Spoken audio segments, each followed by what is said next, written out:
You look to your buddies, you look to your friends. There's only a couple guys in the whole world that make me love pro wrestling, and you're one of them. You know, all the bad shit you heard about us, it's all true.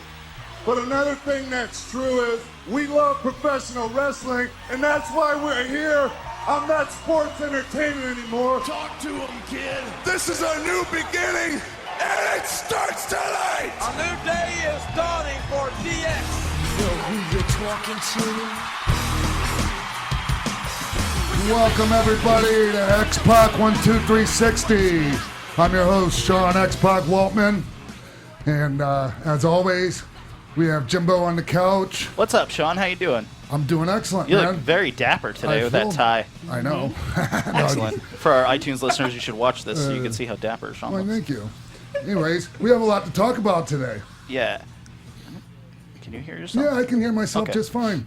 But yeah, we have a lot to talk about today. And to help us do that, we have a guest here sitting on the other side of TK. We have Ryan Satin from Pro Wrestling Sheet. Thank you so much for coming by, Ryan. Yeah, no, glad to be here. Once everything went down this weekend and you invited me on, I was like, oh, well, I'm very interested to hear the full story because, you know, I trust you're a good friend of mine, so I'm excited to, Yeah. I'm interested to hear the full story of everything now. Yeah, well, but I brought you here also because I know you're a pretty hard-hitting bulldog wrestling journalist, and you're going to hammer me a little bit. I'm going to try my best. I'm ready for it. I'm going to try my best. So, and, you know, you're sitting right next to the lovely TK Trinidad. Hello, hello. Nice to meet you in person. I know, finally. Oh, you guys have never met? Not in person. We've talked a few times on the internet and things of that I'll be nature. darned. Like passing ships in the night. I'll be darned. Anyways, a little bit later, we have an interview with Johnny Mundo, a.k.a. John Morrison, and he's going to talk about his new movie, Boone the Bounty Hunter. Which looks, I want to Amazing. see it. Yeah, I really want to see it. Nick Hausman from WrestleZone actually told me he saw it in Chicago at the screening, and he said it was excellent. I'm bummed. There was a Screening this Monday. weekend, right? Or Monday? Yeah, Yeah. Monday. I'm bummed I missed it. I had a few other things I had to Yeah, I do. mean, I had a couple things going on, too. Yeah. So, you know, but before we get into what happened this weekend, TK, you got any news for us? I got a lot of news. Oh, wow. 12360 Wrestling News. All right, so there's a new sheriff in town for the National Wrestling Alliance. Can you guess who it is? Billy Corgan? Ding, ding, ding, ding. I was going to say Jim Hurd. So Billy Corgan, he has agreed to purchase the legendary NWA. The deal includes names, rights, trademarks, and the possession of the NWA title belts. Ooh, the belt. He gets the belt, too? Mm-hmm. Yeah, he doesn't have though, which I find interesting, is What? the streaming. He doesn't have. He did not buy the streaming service that they have, or any kind of like tape library or anything like that. Is there a tape library? Well, the old classic like NWA stuff, you know. of, Such like, as? I mean, I wouldn't have been watching back then, but there is stuff that the NWA filmed back in the day. Well, Right? does that include all, like, before Championship Wrestling from Hollywood became Championship Wrestling from Hollywood, they were NWA. So that's does the thing. that include all their tapes I don't and believe he whatnot? bought any of like the sub companies or anything like that. He strictly Just just the owns OG. like the name NWA, the Okay. main old school title that's been around for a while, and things of that nature.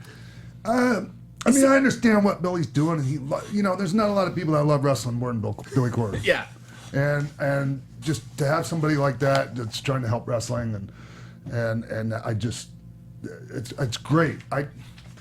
I question the purchase though, man. Well, I'm interested in how just much start he your actually. own thing, man. Well, that's what Yeah. you would think. That's what I would think too. But if he got it for cheap, I mean, I could see if you get it on the cheap, for cheap enough at least, Yeah. Right. that at least there's some kind of name recognition. Because I've been racking my brain about this all week, you know. Because I've been thinking the same thing. Like, what if you're Billy Corgan, why wouldn't you just start a new company? Because he had Rev Pro, right? Wasn't that yeah, his but that wasn't company? his. That was the Baron brothers, and he was just okay. involved. He was and- just like the yeah, face for them. I'm not sure exactly Okay. what happened there, but you know.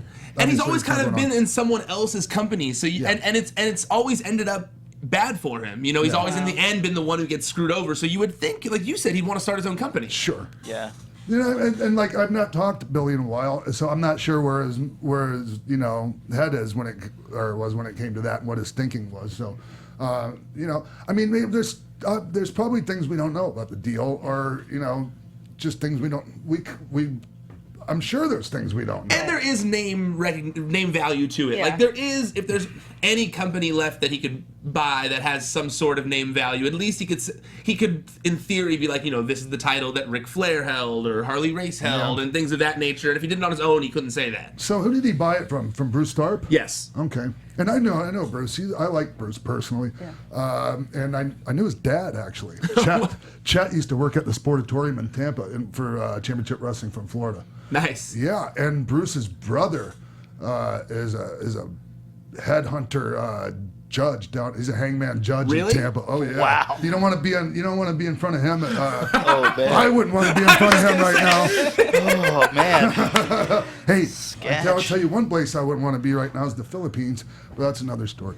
So, So what do you think? they kill people over there for things I'm suspected of doing. Man, oh yeah, definitely. Yeah. Like I sometimes when I hear in other countries, like Bram recently when he got suspended for laying in the ice cream thing. in the ice cream truck, you're like, wow, it really is like a culture shock when you go to other places. Yeah.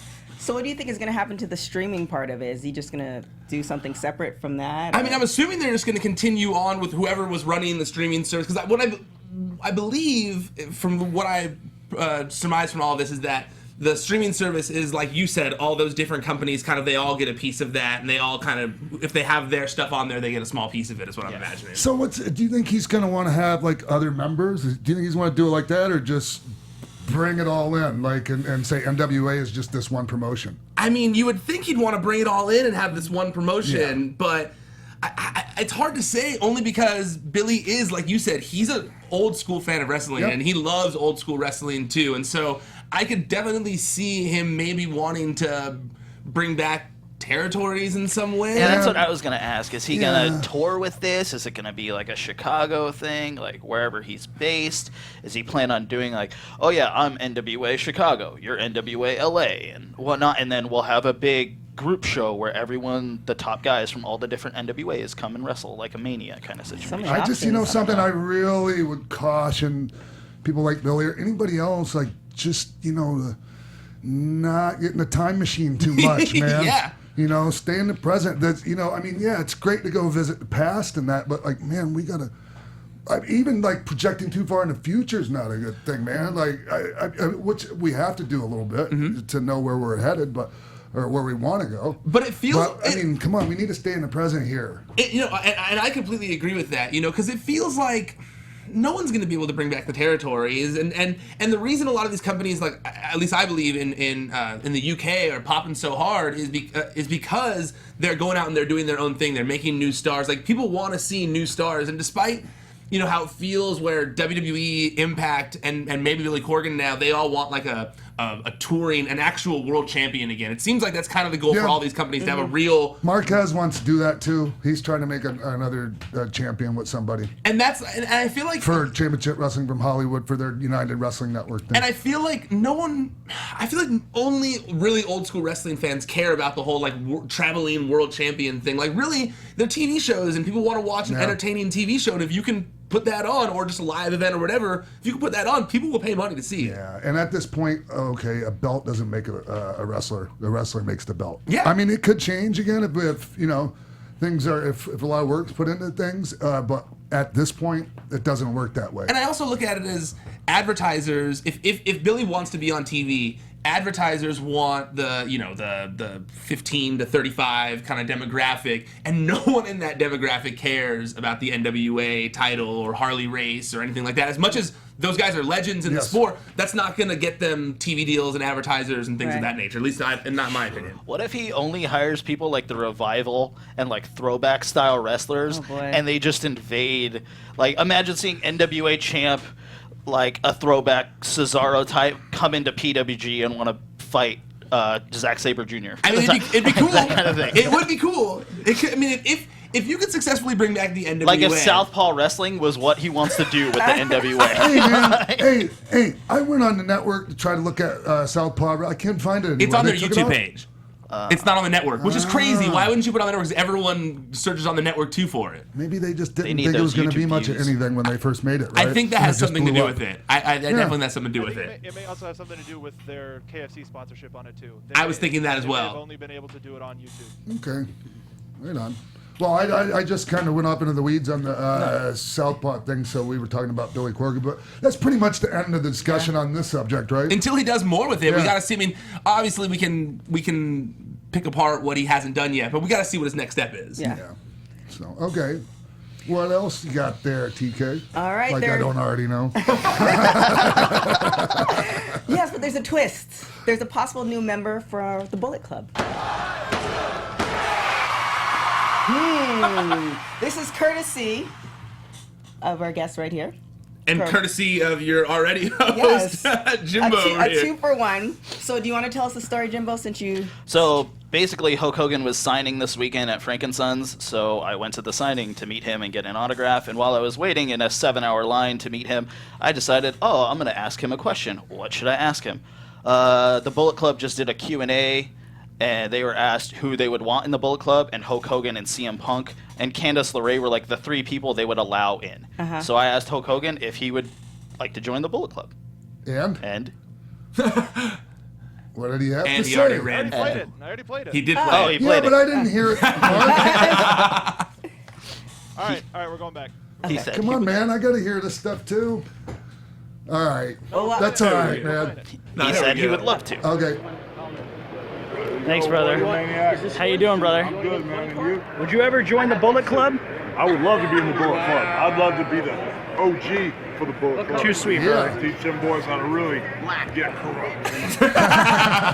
Nice. That was great. It was so cool. Nice I was really work, happy. Jimbo. Yeah. Where is he? Wait, you waited in that line for 7 Dude, hours? and that was just for an autograph. If I wanted a picture, I had to pay another $100, wait in another line, and then when that line was done, get in the autograph line. Wow. You paid $100 for that? Yeah. Wow. Yeah. You paid $100 for that? I hope you're not going to turn the receipt into me. No. All right. Thanks for letting us know, too, Yeah. Jimbo. Hey, Appreciate you know what? it. Okay. Okay. That would be really good for everyone. We're talking about that would be great for the Bull Club. Be great for Hulk Hogan. I mean, look, Let's do it. Come on. I know there's this because of all the bad negative stuff that have come out about Hulk Hogan in the past. There's this stigma around him coming back. But if there's any way he's ever going to come back, I would be in support of it this way because.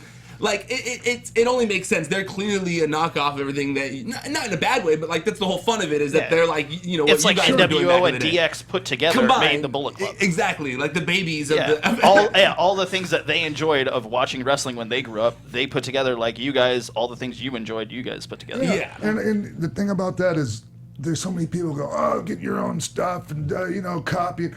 I love it. It's you. I mean, I've never had anything but great things to say about that Yeah. stuff. I mean, I'm flattered. Well, it's a total I'm pretty nod sure to my you other guys. friends Yeah. are flattered.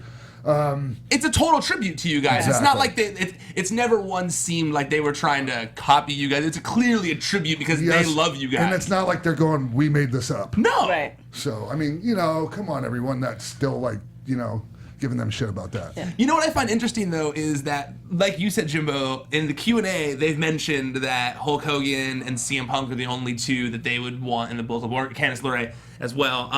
And Hulk, said this, and then Matt tweeted about it afterwards, saying something like, we want to have you in Japan spraying the BC logo on our on the IWGP heavyweight title or something along those lines. Right. And I'm shocked that neither of them have actually reached out because it feels like if any side actually reached out to the other, it would instantly happen. Right. Like we would see Hogan at the next big like New Japan event or something along those lines. And Hulk's just really smart when he sees something cool. I mean, he might not come up with everything cool, but he knows it when he sees it. Definitely. And it would be so fun to see Hulk in all those videos or just him doing different Hollywood Hogan type stuff with the Bucks and with Kenny Omega and all of this. It would be so entertaining, especially the way he said it in the video of like show him how to really get corrupt. It'd be fun to see like vignettes of Hulk doing bad things in Japan with the Bullet Club. But do you think there's still a negative stigma around? Like, I don't feel like there is anymore. I mean, well, with some people, I think there's going to be forever, no matter what. Yeah. Right. Me personally, like I'm hoping that like people allow somebody to redeem themselves, if that's the right way of putting it. I mean, I think that everyone has, almost everyone, unless they touch kids or, do things like that. I just think of other people that were kind of in his situation, like a Michael Richards or like a Dog the Bounty Hunter, and they're all out of the water now. Yeah. Right. And he's way bigger than they ever were. Michael Richards isn't fully out of the water. But he's had a hard time of coming back. Yeah, he hasn't really. And I don't know how good Dog the Bounty Hunter's doing these days either. Yeah, no, that's true. I haven't seen Dog the Bounty Hunter in a long time. So, I do think that there are a lot of people that have that negative stigma around it. I know that I've heard from people that Hulk himself is aware that there's this elephant in the room, know? Yeah. And I've heard that he wants to address it with wrestling fans first. And I feel like he does need to do that in some way and not just these morning show interviews that he's done in the past. Right. Well, TK, I mean, let's I think she's asking me? Right. Let's ask the resident African American queen here. Not African American, just black. I'm Canadian. Black. Sorry, African Canadian. I forgot about the Toronto thing. Sorry. That's what I'm saying. To me, to a lot of folks that I know who are passionate about wrestling and who are black, it doesn't really. They don't really bring that up. I don't know. It's just kind of. I don't know. When you think of Hulk Hogan, you think of your childhood, and you think of all these negative things. But that's not the first thing that comes to mind. So I don't know. I don't know if people who are taking it and using that, they're holding that against him, but the people that he really affected are still holding it against them, because I don't think so. I don't feel that. No, way. and I do see that all the time. I have tons of people that always say that to me, and I think as much as he wasn't saying a slur towards me or anything like that, when I watched that video before it ever came out, it just made me look at. It's hard to look at someone that you looked up to like that, that's supposed to be like a hero figure, right, to see them saying those things about someone. It affects you in a certain way, regardless of if you're black or if you're Mexican or if you're white, So it was tough, and it has been a hard thing to go over. Right. But I welcome it for something like this. I feel like this is a perfect way to come back. I can only tell you from the people I talk to in the African American community, is before I moved here, I was living in Chester, Pennsylvania. Look it up, Google it. It's one of the worst places, crime-wise ever, and it's that has anything to do with it, but I lived in the hood before I came out here. That's what I'm saying. Yeah, people getting shot every day right outside the house. And so at Cheese's Barbershop in Chester, PA, they love them some Hulk Hogan, and they don't care. Yeah. I mean, I'm just telling you what they say. No, and they know what they heard it all. No, it does seem. I would say that a majority of people, it does seem, have forgiven him for that, especially because, let's be honest, it's not like he was sitting there in public doing a public interview saying it. It was something he said behind closed doors, probably in the heat of the moment. And the only thing that it really made him, it just made him human. There's people that you just see from afar, you kind of hold them up, not necessarily on a pedestal like you worship them, but it just made him human. It's he's capable of doing that. And I think the sex tape thing did that a lot too. The sex tape thing, that's that one. I think that might have been even worse. Well, yeah. Yes, but him beating Gawker, him being the first celebrity to fight back against someone putting out a sex tape against their consent. Him doing that and taking down a huge entity like Gawker, I feel like it did make him more of a hero in a lot of people's eyes again, where he might have thrown the N-word behind closed doors, but he just took down a giant again like it was 1986, So I think that helped a lot too. Right on. Well, we'll see. Thank you, Jimbo. Yeah. For that question. It works out. Thank you so much for the news. All right, that's it for X-Pac 12360 News. Follow us on AfterBuzz at AfterBuzz TV, Twitter, The Real X-Pac, Instagram at X-Pac 12360. We have a lot of followers. I don't know if you've seen. And then also Baby Lula. We have to talk. Yes, we have to talk you can about follow. her We'll talk about her later. Okay. And also Facebook at X-Pac 12360 Show. And also buy the shirts at Pro Wrestling Tee at Sean Wiltman. At Sean Waltman. And please buy the shirts, because I really need you to do that right now. Buy them shirts. Anyways, how about we don't need to take a break. We can just go right into the we're gonna get into the nitty gritty here. So tell us what happened. What went on? How was your weekend, Sean? My weekend was eventful. First of all, I took the baby to the vet, little baby Lula.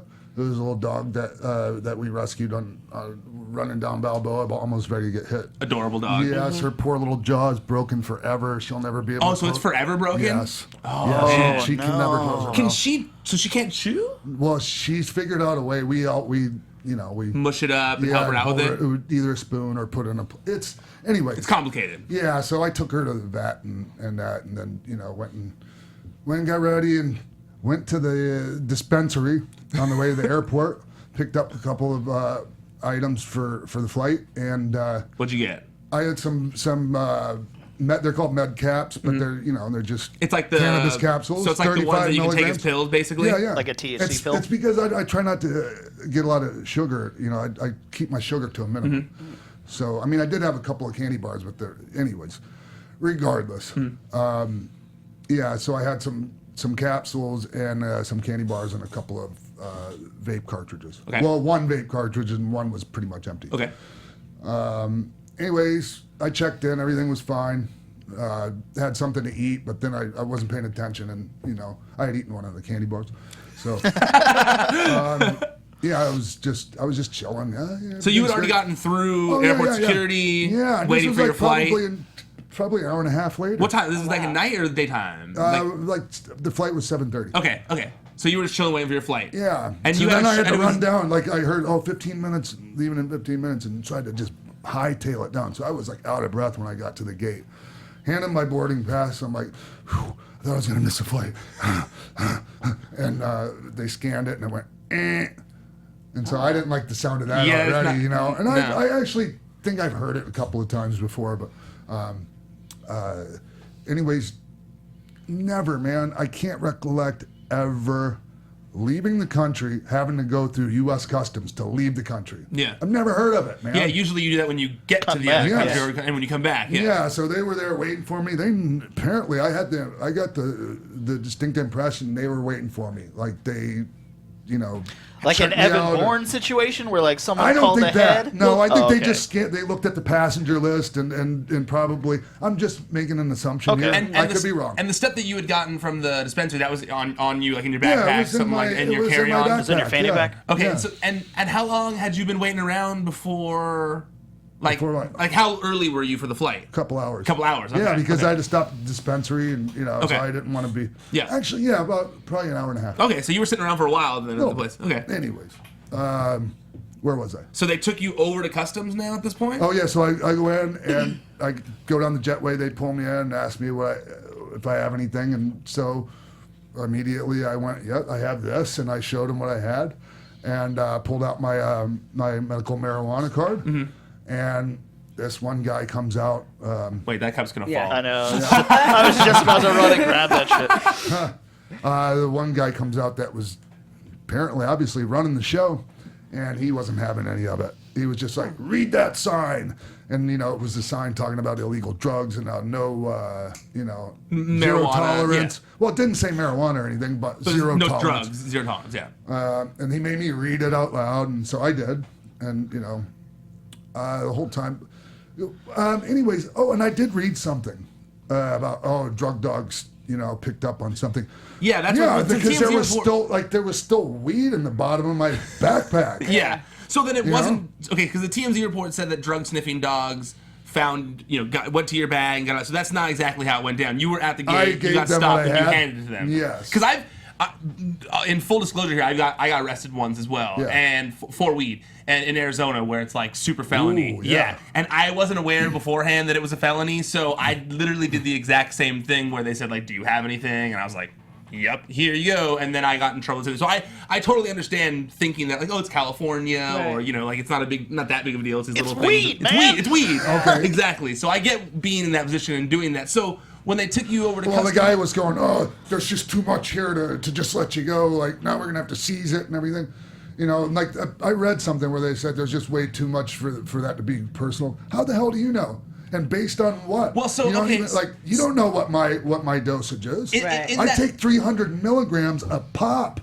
But, okay, so when all that happened and you handed everything to them, At any point, did you hand them those solar ray pills too, and say like, "I have these"? No, man. So that wasn't any. That was never. No, why would it be? No, of course, no, because So I wouldn't think so either. Because I mean, you've been taking. Have you taken those for months? Months. Yeah, that's like the third bottle of that I've bought. Because I looked at those up. I From looked them Vitamin up. Shop. And they're like vitamin kind of a thing. So I was confused as to like how that would have been picked up as like a meth thing. Well, like, come on, man. So you think wasn't. that? Yeah, that's what's crazy. So then, what do you? Like when? So at what point did you get taken into custody? Okay. Well, they said we're not going to cuff you and blah blah blah. But they brought because you were cooperating. We're not going to cuff you. So I went into the customs area and it was hours, man. In that customs area? Yes. At the airport? Yes. Ugh. And like I don't want to miss anything, so I'm trying to. I don't want to miss talking about anything. So like if you have some questions, like please interrupt. Yeah. Because my. Short-term memories totally needs a little jarring sometimes. Yeah, we've been friends a while. So, yeah, man, he was found in a tournament, and I had a stop. I was stopped like last year, like over a year ago, and before I moved out here in Pennsylvania, and I had pot, and it was before they had medical marijuana there, and so they brought me in, and I did have some an old bottle of Xanax in there too, which I don't take anymore, and I wasn't taking anymore at the time, but anyways, there was a prescription for it. It was just that part I don't want to go off into the weeds on. Anyways, when I did my last court appearance, I just took a plea and said, I'll take the probation thing and and then community service. No, nothing like that. There wasn't any community service. It was just it was very cool. Like the probation wasn't any like, oh, you got to check in, you got to go do all this, but that was for the weed thing a while back, yeah, right? Man, yeah. Like when we first started talking back in the okay, I remember that. Yeah. So the probation officer's card was in my fanny pack, and the dude found it. Oh, you're on probation. Boom, they called, and they still couldn't get him to take me. Yeah. And basically, at one point I heard him go, and this was a couple hours in. The guy came in, the guy in charge, and he came back to the other two guys that were working on this, and they had everything all spread out, and he was like doing an analysis of everything in your bag. Oh yeah, and finally he came back and he goes, we have to redo all of this. Apparently, whatever he had done. Didn't work out the way you wanted it. No. So then and I don't know exactly what it was. Yeah. But I'm just telling you the stuff what you saw out of your eyes. Yeah, and eventually they moved me to a different chair so I couldn't see or hear what they were doing as much. But I still could a little bit. And I even heard him mention meth a couple times, but I'm just like, I can understand why they might want to, look at those pills or whatever. Yeah, but man, never. And it was never mentioned to me until the very end when they had the cops coming. There was a fight. Well, I don't want to skip too far ahead, but I was confused about the meth thing just since you brought it up because from knowing you and stuff since you've been out here, even just talking to the Get High Watch Wrestling thing recently, I could tell how laser focused you are on your career right now and being healthy and I know that obviously you've been smoking weed and stuff like that, but not even smoking it that not much even smoking anymore, it, man. just edibles and a lot of vapor. Exactly, and so it was confusing to me when I saw that part, and I know that in the past, just from working in news, I've seen a lot of times where on a police report it's written down under, it's classified under methamphetamines or whatever, and then it comes out way down the line once tests have come back and court cases are done. Adderall, Ritalin, ecstasy, stuff like that. So I just want people to not jump to conclusions. I know that you were, in all this, I kept seeing you talk about how you were, you could understand people not believing you because of your past and Absolutely. stuff like that. Even some of my close friends, I can understand them having doubt. Of course, if they haven't been around me lately in the past, year or so. Well, that's also why I was so confused, because when the initial, because initially the reason all this kind of came out, for those of you who might not have seen it, is on that, it was Sunday you were supposed to be at the show, right? Yeah. The wrestling show. It was IPW, is that who it was, yes. right? And, obviously, Sincerely sorry to Of course. everyone over there. Of course. You know, all the fans that were hoping to see me, and I was hoping to see them, and the promoter, Dan, IPW UK, they absolutely did not deserve this. Yeah. You know, or the fans. Yeah. So for that, you know, I'm sincerely sorry to everyone over there. And I just want them to know. Of course. I would never, ever Just bring meth into the country to sell. You weren't rolling out there. Britons. You weren't taking their travel money to go out there and sell Right. meth No, to all their $700. wrestlers. Yeah, and you stuff. know, like the large amount of cash I had, $736. But yeah, so I know that when the You know, initial. Triple H sent me a text. He goes, $736. You're the world's worst meth dealer. LOL.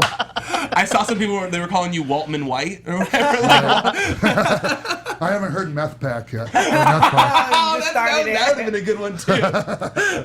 But I know that initially, you know, when that, because I know IPW seemed they seemed concerned as everyone else initially Yeah, because man. they were getting Yeah. the word out that that you might be missing or something like that. So I was very worried initially. You know, I was calling people that knew you, and Yeah. trying to make sure that you were safe and stuff. So. But I was confused because, you know, once it came out the arrest and people were saying meth, I was like, nah, man. Like, And not I would just know if X-Pac was personal. on meth when we were hanging Not out. just personal. I'm running a meth trafficking ring. That's how it appears when I read something. Right. Of course. You know. Well, I mean, it makes a good headline to say like people will say And you the know, whole time- That's a suspected of selling- clickbait, right? And the Yeah. whole time this guy's doing all this stuff and setting up all this stuff, he's going, we got to make this look good. wow. Certain little things I could hear, you know.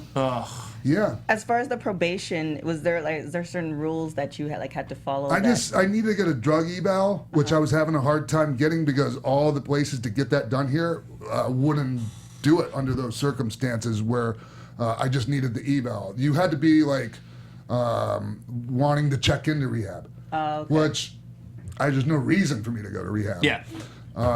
No, you've been like you. Yeah, I'm everyone saw a cleaner. picture of you recently. You're like ripped. You're like Yeah, but you know, being ripped could also be a indicator that you're not eating and doing a lot of meth. The thing is, trust me, you won't see too many people eat as much as I do on a daily basis, dude. I eat 6-7 times a day. Yeah, well, you were even talking about eating the candy bars and stuff beforehand. Yeah. And also meth and weed are like a weird combination to be doing that. Right. Well, I just know how important this trip was to you and how you were looking forward to this so much, even though it was a long trip and a long flight and you don't like those Sure. as much. But you were really looking forward to going to England and having this time and doing this trip. I always look forward to So when going I to saw, England. like you were saying, when you were seeing the messages of like, he is missing, no one knows where he is, I was legit worried. I'm like, Yeah. no way. Like, Sean wouldn't just not get on a flight. Yeah. Yeah. You know, like, what the hell? No. And then I was worried about Gooch or like Lula. Lula, I didn't yeah. know what was going on. I was like, oh man, something might have happened to his dog. And he was like, I just can't get on this flight. So Yeah, no, thankfully it wasn't that. Yeah, definitely. Okay, so then they're pulling all your stuff apart. You're hearing them say like, "We got to make this work" or something along Yeah, we those gotta lines. make this look. We gotta make this look good. And I mean, then- like legit, like, no, everything I'm telling you, 100% true. Like, hopefully I don't have to. I shouldn't even have to say that. because- No, I believe you. I mean, Yeah.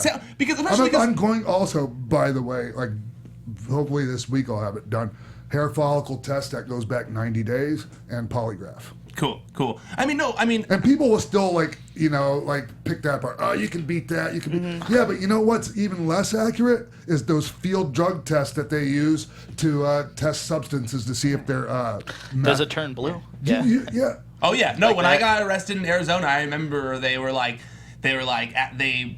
put the stuff in that field test thing, Yeah. and they were like, "This is really potent. Is this laced?" And it was like, "No, man. Like, it's what? Like." And I'll never forget that. Like, jail in Arizona sucked, but jail sucks everywhere. Yeah, So. especially in Los Angeles. Yeah, I've actually never been to the Los Angeles one. I actually thankfully. thankfully, okay, this is another crazy thing.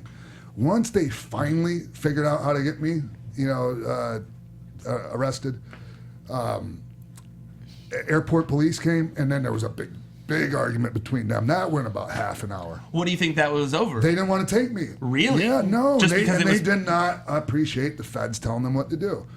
That's which I witnessed the feds versus the state thing firsthand. Well, that's when one of the it comes most to that. interesting things, and I know a lot of people that have medical marijuana licenses were in California, you know, and I know that that's a big thing where people wonder, like, well, can I bring it in? It's California, and I'm going to Nevada where it's also legal. Like, these are both legal. Why can't I bring it on? And I know that now it's that's a little different. Well, I know because of federal law, you can't do it and stuff. Well, that's a little bit more Really? gray area. Yeah, but we're talking about I was going out of the International. country. Yes, because state to state, there's no, you don't have to Go pass through customs, customs to yeah. go state to state. So I guess that makes sense then. Yeah. Okay. Yeah. So then, so at that point, the feds come in, the cops are in, and they're arguing. So what happened from there? Finally, they went off and sidebarred a little bit and came back, and that's when the one of the LAPD or airport PD guys, Officer Chan, very, very, you know, as far as considering the situation, I couldn't have asked for them to be more fair. Mm-hmm. Helped me out a lot. Knew I was in a really tough spot, and they made me feel like they really, Like you weren't an asshole. Like they cared about you. Like, yeah. Yes. Yeah. Anyways, where was I? So then the cops were taking you from the feds finally, and the cops finally agreed of whatever they could take you in on, and then the cops were going to take you to the station, I imagine. Yes. Yeah, and I still don't have my clothes and my wrestling gear back. I got my, Really? I got my computer back without the charger. Just different little things just to. Yeah. And so they took your whole bag and they basically still. And have I didn't it in even their get a possession? receipt. I don't even have a receipt for my suitcase, so like I may not ever get it back. I don't have any clothes because when I go on to Europe, like just in case something happens, I bring tons of clothes with me. Yeah, of everything course. that'll fit in that suitcase. Yeah. So how many did you bring? Like just one set of tights though for like wrestling gear? Yeah. Oh, that sucks. Yeah. That's a bummer. Now I have to figure out how to get that stuff back for the show in San Francisco this weekend. Yeah. Yeah. Yeah, I am actually like going to still do that, but that's I don't know. So is it your travel isn't restricted at all right now? It is. The APW show at the Cal Palace is in the state of California. Yeah, so you can only stay in California right now. Yeah. But can you fly there, or you have to drive now? Doesn't matter. Doesn't matter. So I you didn't can know still if you're fly putting like a no-fly list or anything. No. Hopefully not. That takes forever to get So off. then, how long were you at the station for? So you got to this. So they took you from the airport to the station. They took me to Culver City, and then they moved me from there. They were going to bring me to Twin Towers, and I don't know if you know what that is. That's downtown. Yeah, that's not. There's no worse jail in the country. No. I've been there before. That's the one I'm always scared of having to somehow go to for some reason. I was in solitary confinement there once for damn near 3 weeks. And you know what's worse about that is when you don't know when you're getting out. At least if you know, okay, in 10 days I'll be out. I had no clue, and I did not handle it well. This time, man, because back then I was actually screwed up. Yeah. I would be in there and I'd have to be coming down off of whatever I was on, meth, coke, whatever, and that's no fun. And then you're in solitary. Yeah. Oh yeah. I couldn't even honestly. I couldn't imagine that. I couldn't imagine that. This time, man, it sucked, Ryan, but I was. You're cool. I was good, man. Yeah. I was in my head. I was fine. So I wanted out of there, but I wasn't going. Let me out. Were you out by the morning? No, I was in almost 2 days. Oh wow, man. Yeah, and Officer Chan, thank God, he took my pink slip that they give you when they arrest you, and he wrote some numbers down for me from my phone. Else I'd have been really screwed, man. My gosh. Because what happened was they were trying to extradite me back to PA, and that wouldn't have been a first class flight. No. You know what that would have been? Yeah, that would have been buses. Yeah. Slow buses. Oh. All the way across the country. Oh. Yeah. Well, at least then they turned it down on the other end. They weren't trying. No, they were going to bring me, but I got bailed out first. God, thank God. Oh, man. Well, actually, I don't know when they would have brought me because they might have waited till after my court. I have court on the 25th. Okay. And then there was I had a deep, when I was still with China, one time we were drinking all night and I decided, we decided we need some groceries. So I got in the car, I was driving a Viper. Oh. Yeah. Just not my cup of tea. I was, I'm not the best driver for something like that. And Yeah. It was raining, I was drunk. Yeah. And I spun out and hit a car. Nobody was in the car, so I'm like, I'd rather have a hit and run than a DUI. So I drove Fucked to. it. Yeah, I still went to the grocery store. Got the groceries.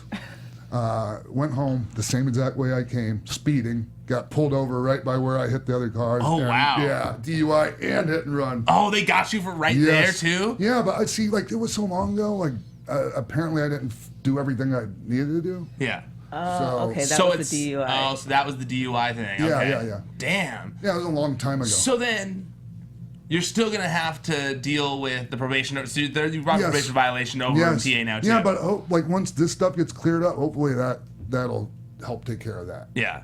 Now, mind you, I haven't been compliant with a couple other things with that, but that literally is I wasn't really able to get an evaluation, like I was saying, without them thinking I needed to go to their drug rehab. Now, so if you were in the jail for 2 days, at what point did meth ever get brought up to you? Like, did anyone ever say? So it wasn't until you got out and you saw the No, reports, I knew basically? because the Officer Chan told me what I was being arrested for that night, and that's when I went, bullshit. I'm like, and I looked at the other guys, and I'm like, this bullshit. No crystal meth. Like, I mean, it's insane.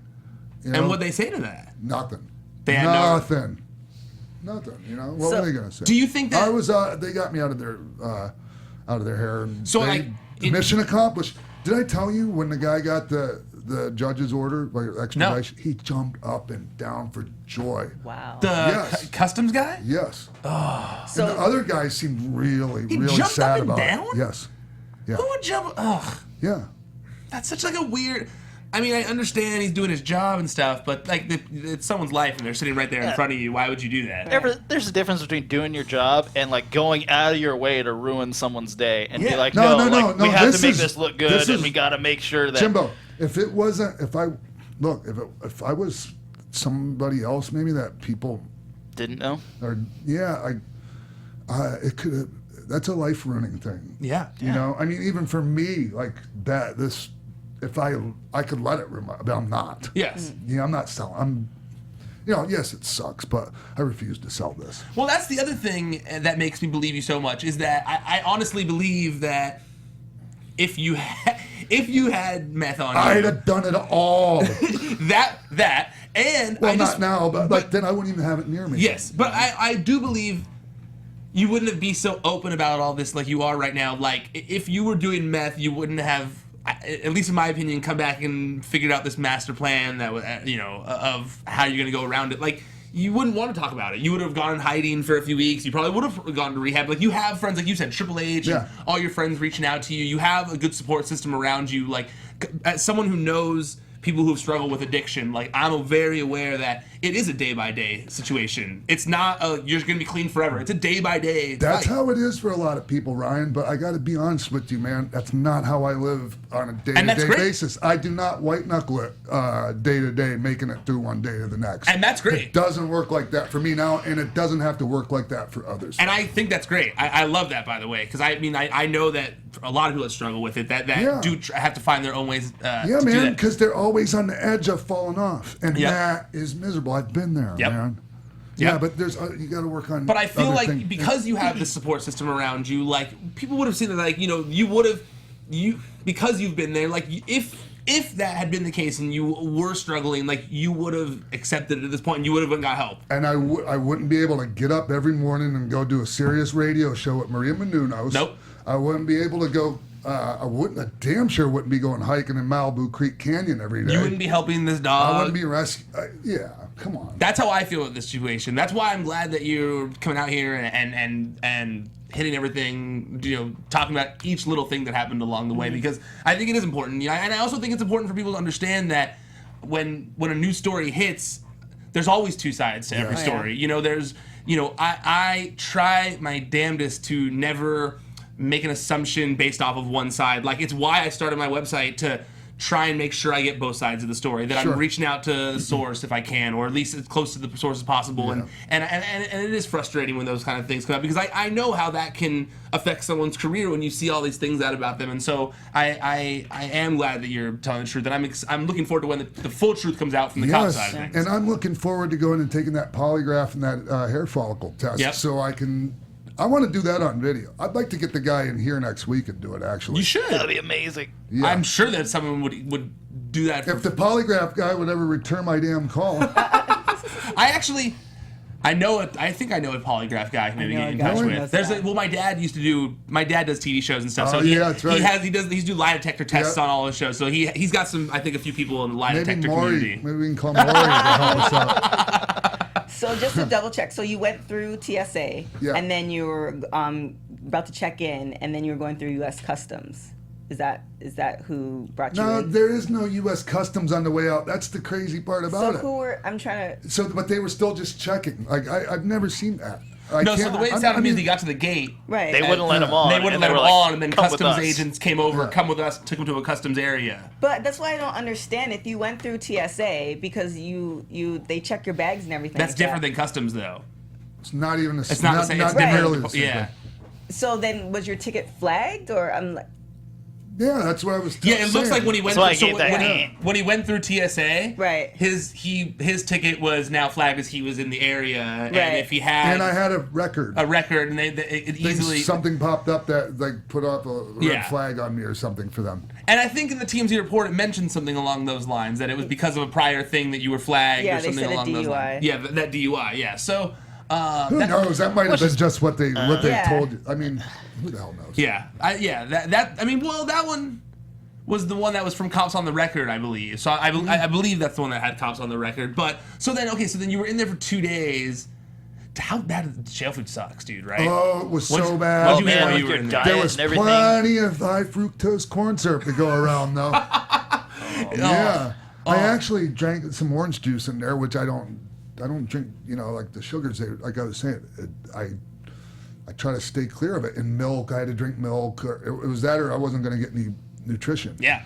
No, in Arizona, they pride themselves on every meal only costs like 25 cents or 75 cents. That's that Joe Arpaio. Yeah.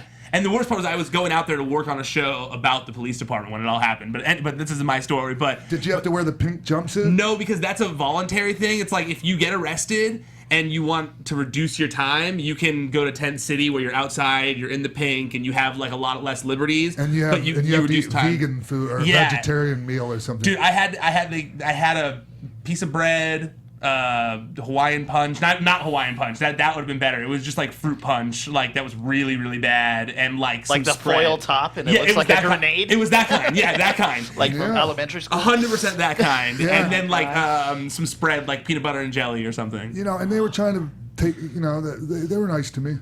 Yeah. Anyone recognize you or anything like that? Sure. Yeah. Yeah, and so I got a couple bologna sandwiches. I just eat the bologna and. Everything was right on the edge of spoiling. The milk was, a day or two old. Of course. And I get it. It wasn't spoiled. Nothing was like gonna hurt you in the short run. Just wasn't Keep good. eating like that, you're gonna be in big trouble. But some country fried steak that the fried part, the batter. I mean, it was soggy. Were you in like the a peas general were population? mushed and the chicken tastes like wood. Oh my god. Were you like in a general population, kind of with like other people? No, like solitary confinement. So you were still solitary confinement when you were there again. Okay, that makes sense.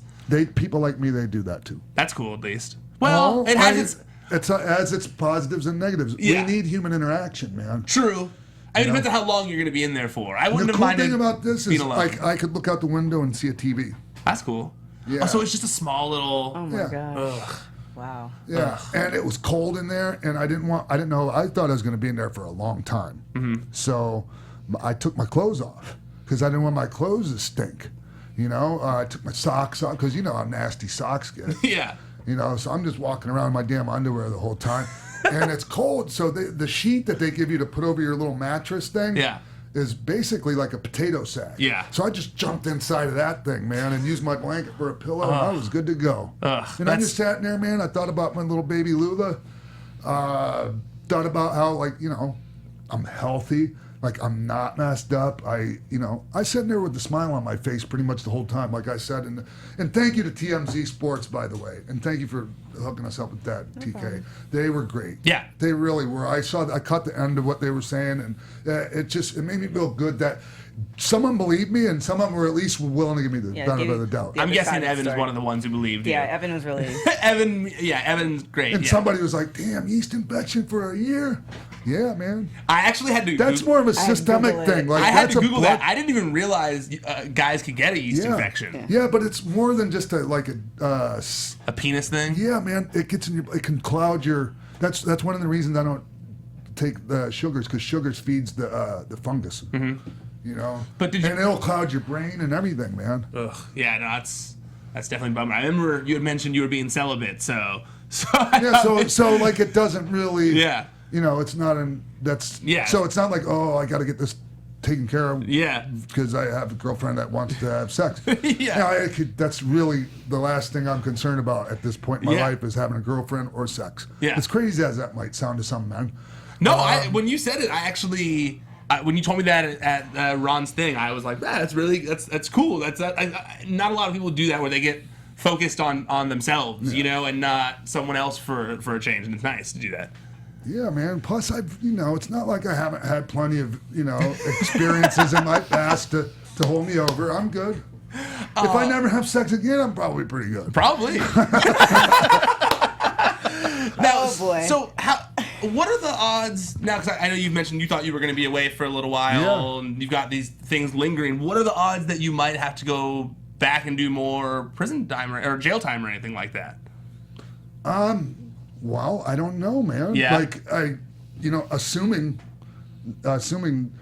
this goes away, hopefully the judge in Pennsylvania will go, okay, we see what happened, and you should have been more compliant, but So, so the Pennsylvania thing. I understand what they might be thinking right now, or what they must be thinking. But in the Pennsylvania thing, so do you have to take periodic drug tests for that one at all? I don't know yet, because all that's just happened. From before, prior to this. No. You didn't have to take any drug tests for that. It was just don't stay out of trouble, basically. Yeah. So the only reason you would be in trouble over there technically was because you got in trouble, not for the weed. Not for the weed, but for the meth. For the meth, okay. Yeah. So then... For the alleged meth. So then if technically... So right now I see what you're saying. So then if the tests come back officially from police saying that they understand that it was those pills that you were talking about and that it's not meth, then technically you would more than likely be off the hook.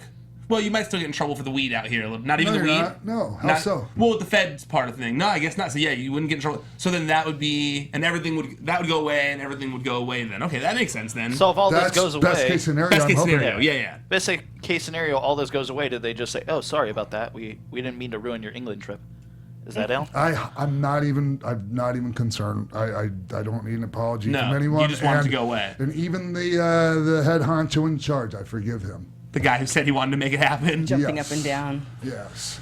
Wow. So, because, that guy must not have a lot of friends. No, clearly not. Not to be jumping up and down about that. That's like the weirdest thing to be jumping up and down about, especially after a 2-hour search. Like, oh, great, you had to search for 2.5 hours to find yeast infection pills. I wish it was only 2.5 hours, man. Like 3 or 4? Yeah, well, I didn't get... it was like a little after 7:15 when I went to board, and it was...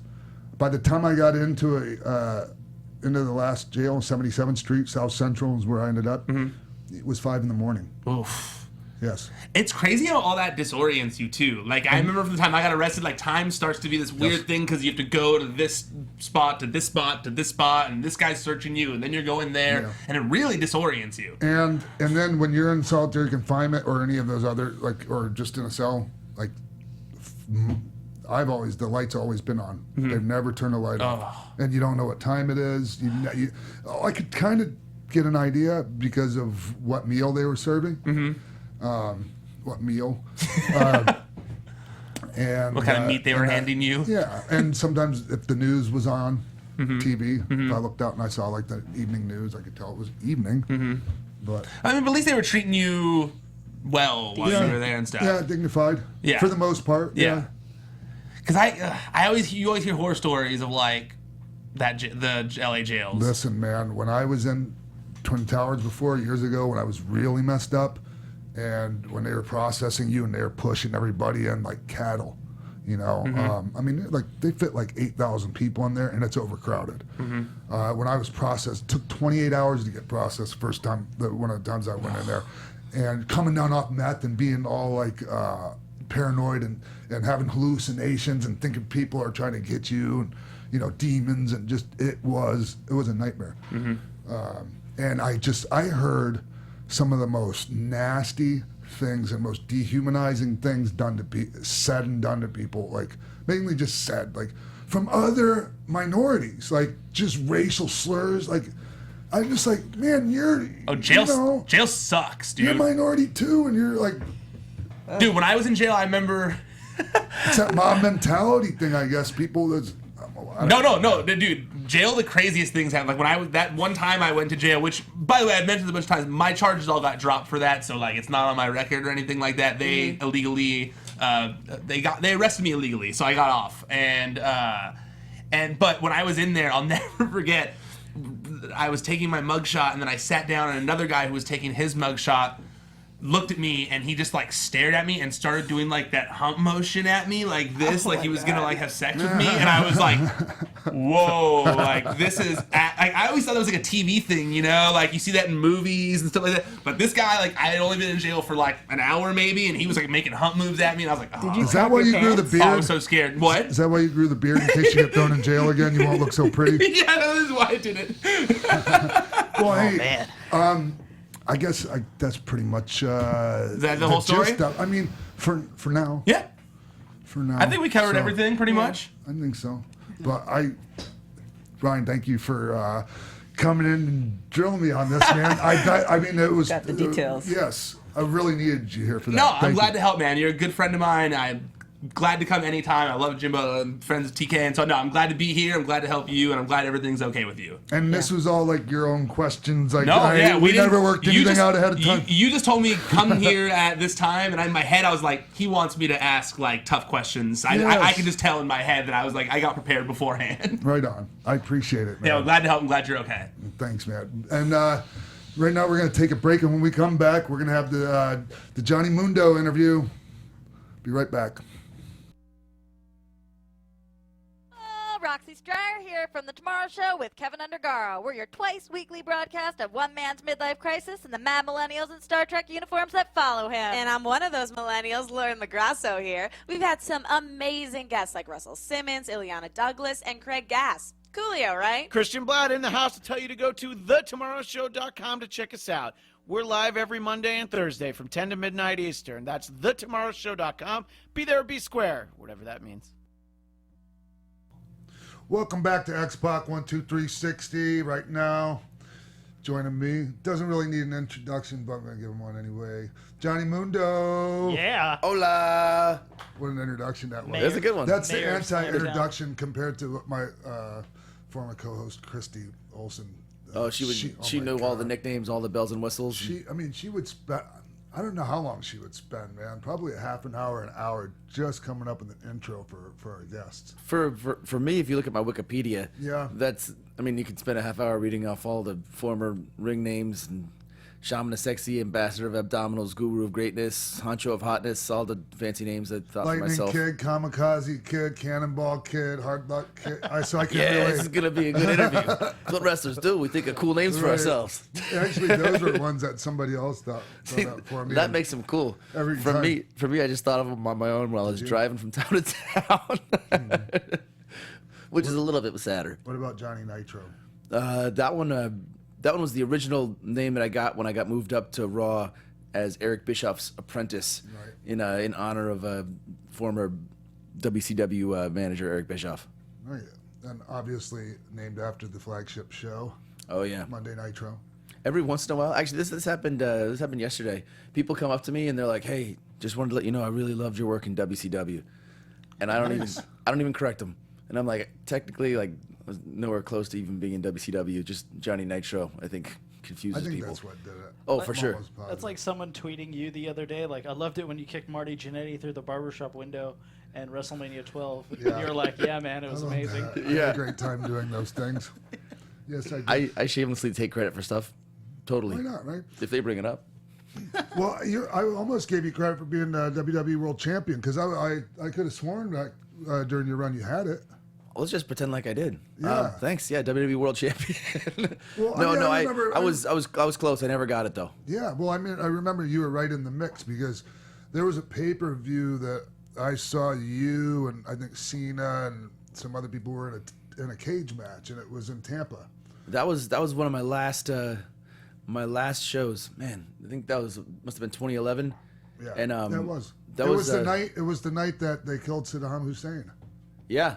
That's right. And then Cena cut that crazy promo just off the top of his head at the end of the show. Yeah. Saddam has been compromised to a permanent end. And I was like, man, who Follow can think of that? I was like, just like in the middle of the match, he thought to say that. So politically correct. What a talker. That match, I think is Extreme Rules. Me, Miz, Cena in a cage. That was one of the last matches I had before I left to get neck surgery in 2011. And after that match, I was already had pretty nervy. I couldn't really use my arm very well. Your right side? Yeah. What level? Did you have a fusion? No, I got lucky. It had a cracked vertebrae, but it wasn't in the central spinal column. Wow. So they just had to go in and pull the piece out. Okay. Which, in the grand scheme of neck injuries, is not bad at all. It could be way worse. Oh, Let's yeah. Just put it that way. I had to sit home I think I was home for four months. And yeah, you're right. Fusion, and you're out for about a year. Yeah, I was close to a year. I was out Right? 5 Yeah. and 6. I fused, and my 5th vertebrae was cracked, like you're talking about. Yeah. But it wasn't near the spinal cord, and so what's a broken neck, and sounds like something catastrophic, and it was very serious. Right. Isn't like I'll take a neck surgery over a low back surgery any day of the week. Any day of the week. This is a wrestling conversation, right? Yeah.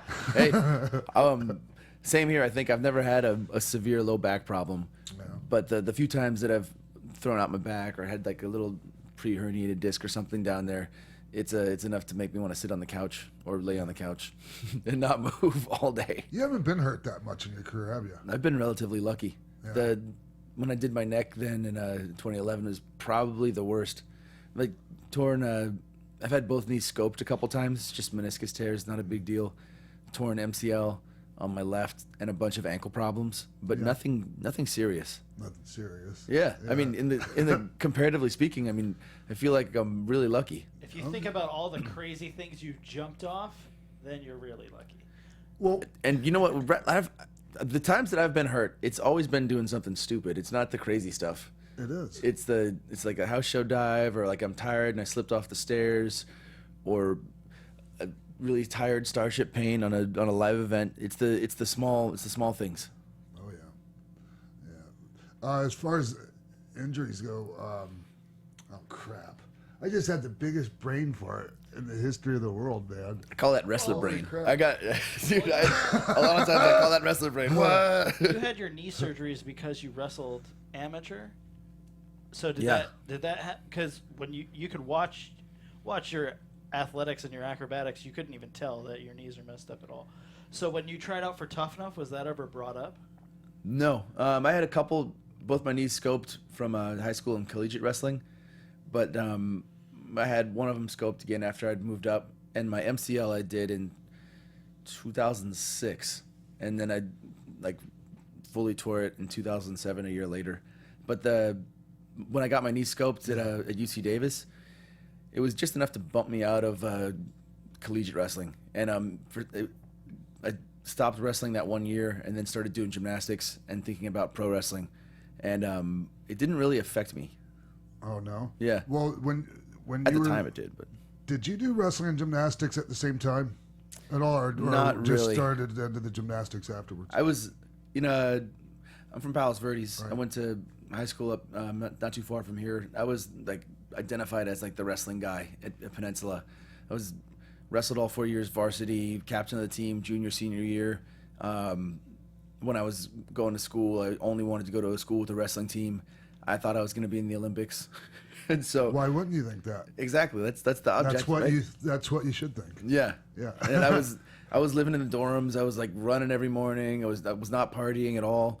And then 2/3 of the way through my freshman year, I had a previously torn meniscus on my left, and then I tore my right, and I needed both of them scoped that year, and it was enough to bump me off that track.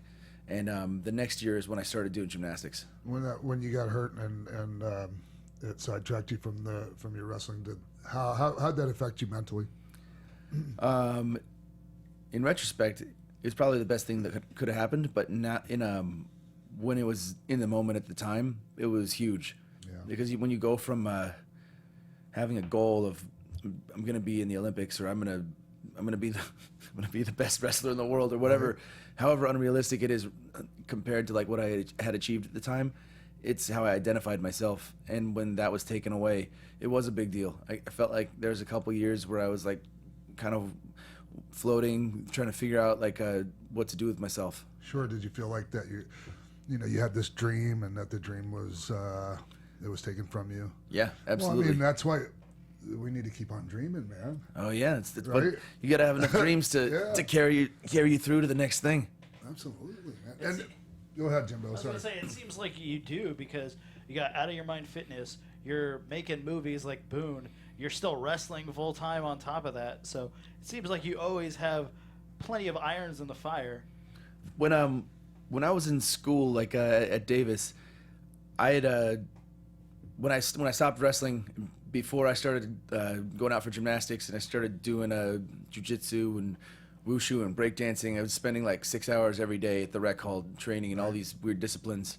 The main reason for that was I was a film major, and I wanted to do action movies. So I started making all these really weird short movies. Yeah. The Foot of Death was about a dude with a dangerous foot, and it was at do the you time. Do you have copies of that stuff? I have it. It's on VHS. I wish I brought it. It's not good. Yeah, but that's what. Come on, man. Let us be the judge of that.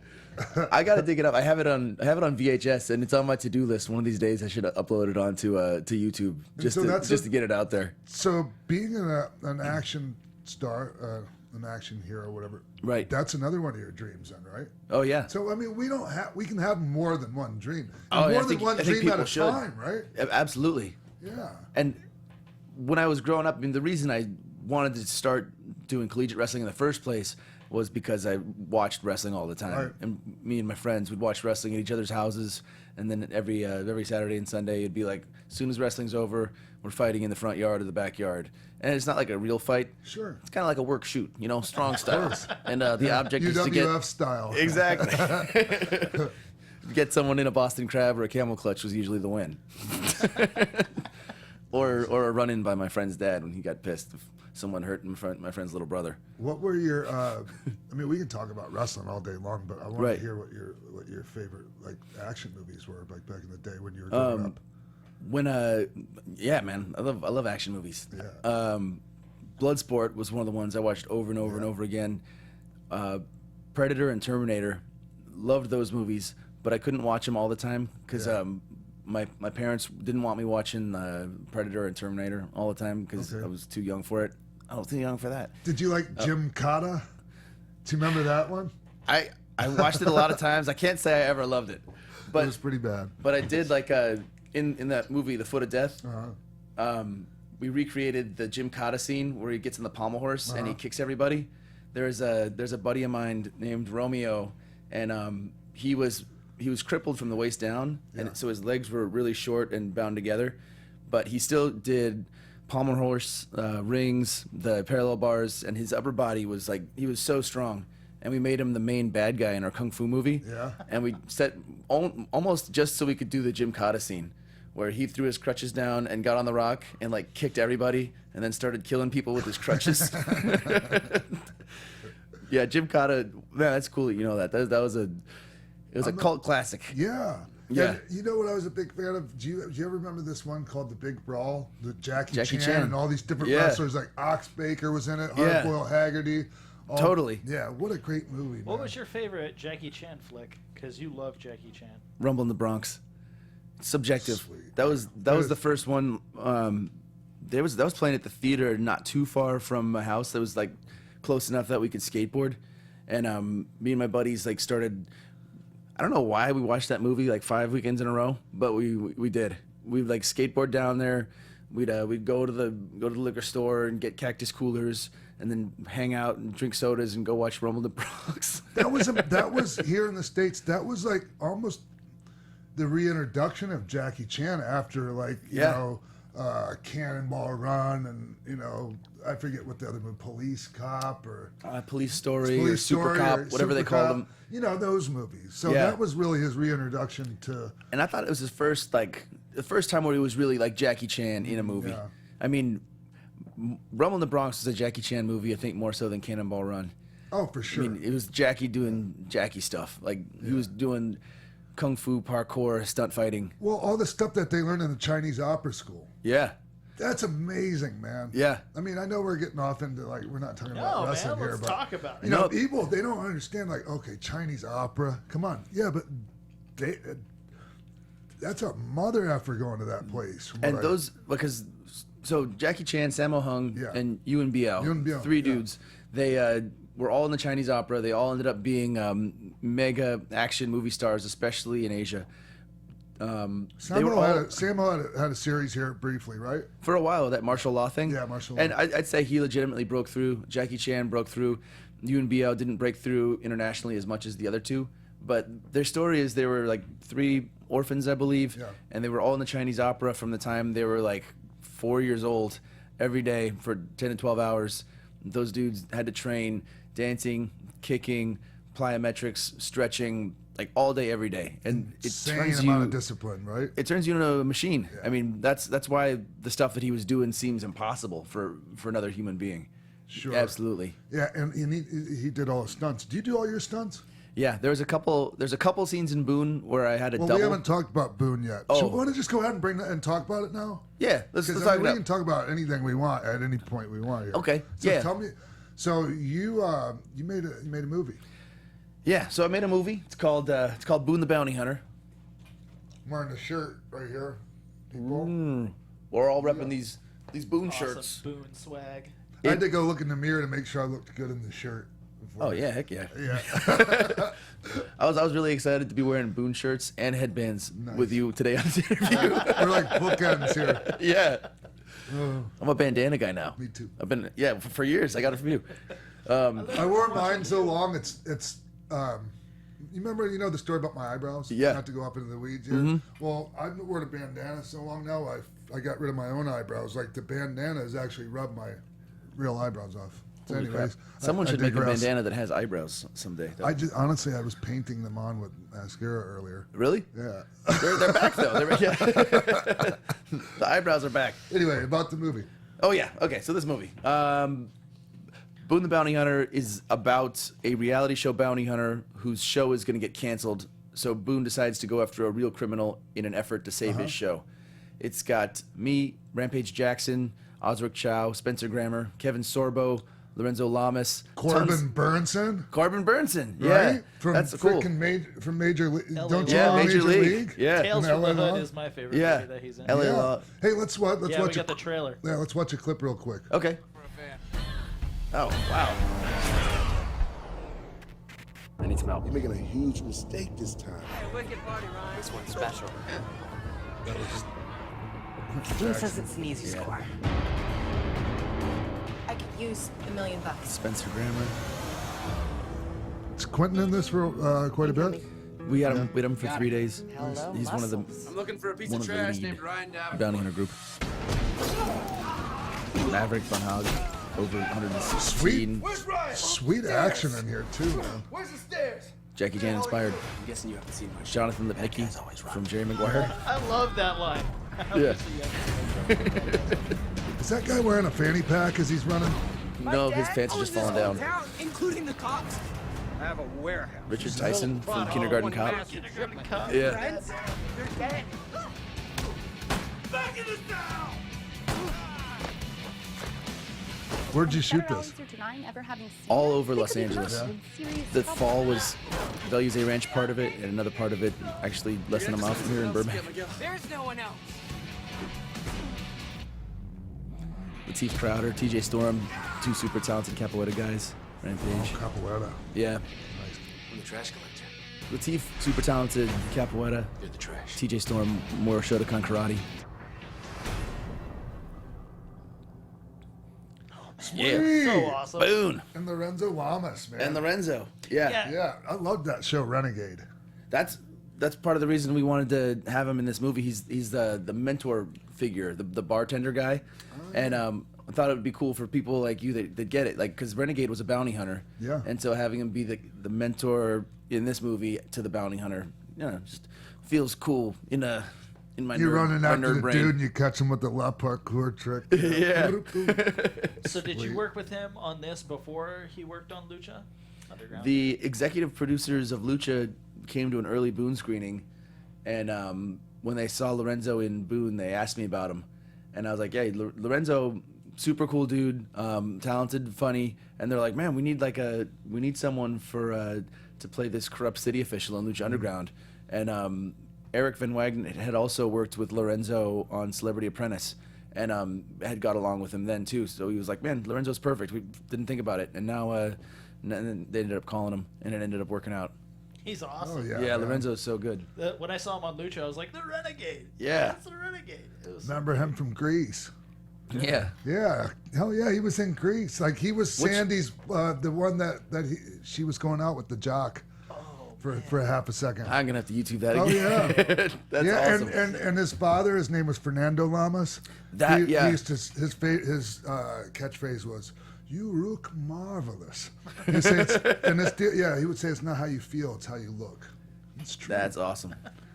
He was maybe the original Latin lover, right? He was, man. Yeah, yeah. for sure. Billy Crystal used to do an impression of his dad on Saturday Night Live. That was probably. Yeah.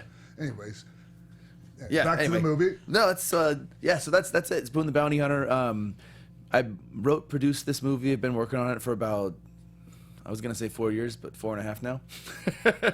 Talk about what a labor of love I imagine it was making For sure. that movie, man. It's it starts as a labor of love, and then it ends up becoming something that you have to finish, because if you have a half finished movie, you don't really have anything. So I can't even tell you how many hours I spent sitting with the editors and writing the script, and how many tests we did for designing the action ahead of time. And I'm really excited to see how this does when it comes out. I think people are gonna love it. The people that have seen it generally leave with a feeling of like, dude, that was awesome. That was such a fun movie.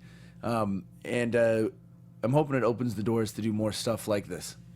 Yeah, man. And I mean, it's not your first. You've done plenty of movies and that in the past. Like, so after film school, I did three pretty, I wouldn't say good action shorts, but three action shorts that I completed in school. And I wrote, directed, produced, and starred in a feature at UC Davis that was horrible. And is that one you were telling me about off air? It was a different one. Oh. Yeah, this one, it's like so bad I can't even show anyone, because like. Come on, man. That means you have to show it. No. Yeah, but Come on. the Foot of Death is good because like it's like cheesy and funny. Right. The feature I did is like long, and like the problems are like it's got terrible audio and bad lighting. There's like it's like you can't hardly even laugh at it. Oh, okay. But the main thing I realized from making that was there's reasons that there's separate jobs for director, producer, writer, production manager, star, actor, and by trying to do all those at once, like this was in 2002 I was doing this, I did a crappy job at all of them. So Gotcha. for Boone, I only wanted to do one job at a time. So when I was writing it, I spent a couple years working with other writers and brainstorming ideas, and then I took off that hat when it was time to start casting and gearing up and finding money. And I would say I worked as a producer then. Then when we were shooting, I took that hat off and was just actors and doing stunts. And then when it was finished, we finished principal.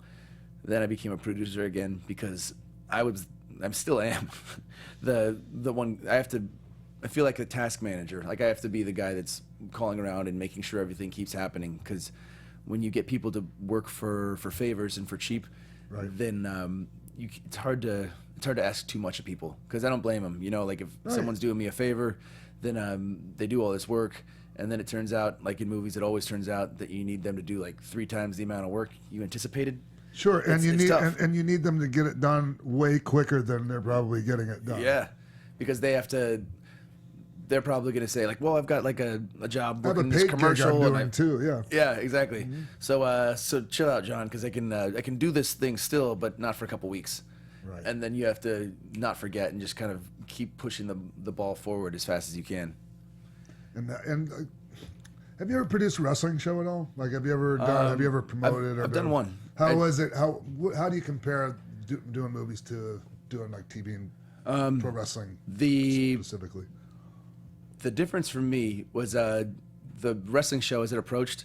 I did there's a company, Bag of Vagabonds, that asked me to run a charity lucha show to benefit prostate cancer 2 years ago. My dad recovered from prostate cancer a couple years back, and I was like, okay, yeah, that sounds great. I'll do it.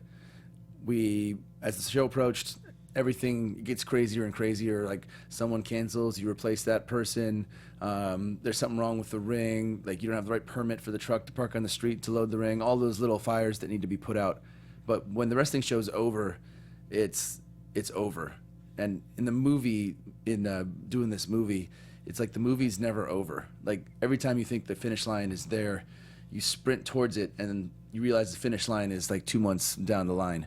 So sure, when you wrap production on the wrestling show, the rest it's over. It's done. Sure, all the promotion was on the front end. Right. Gotcha. I think that's the biggest difference. You've done a bunch of wrestling shows, I'm guessing. Yes, and I've only been involved in a couple of movies. I did one with Jerry Lynn when we were 18, like years and years ago. What? Yeah, I was 18, not Jerry. Jerry's way older than me. He was 45. Yeah.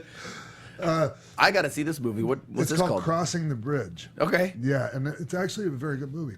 Remind me of that later. I need to see this movie. We're in the very beginning, and it's just a fight scene. We get beat up by Jason Gedrick, who was in Iron Eagle. With That's Louis awesome. Gossett. Yeah. Stephen Baldwin's in it. Josh Charles is in it. Jeffrey Taymor's in it. So a bunch of people. Anyways, I just found that doing TV and movies like Hollywood style is terribly inefficient compared to how we were brought up doing things. Absolutely.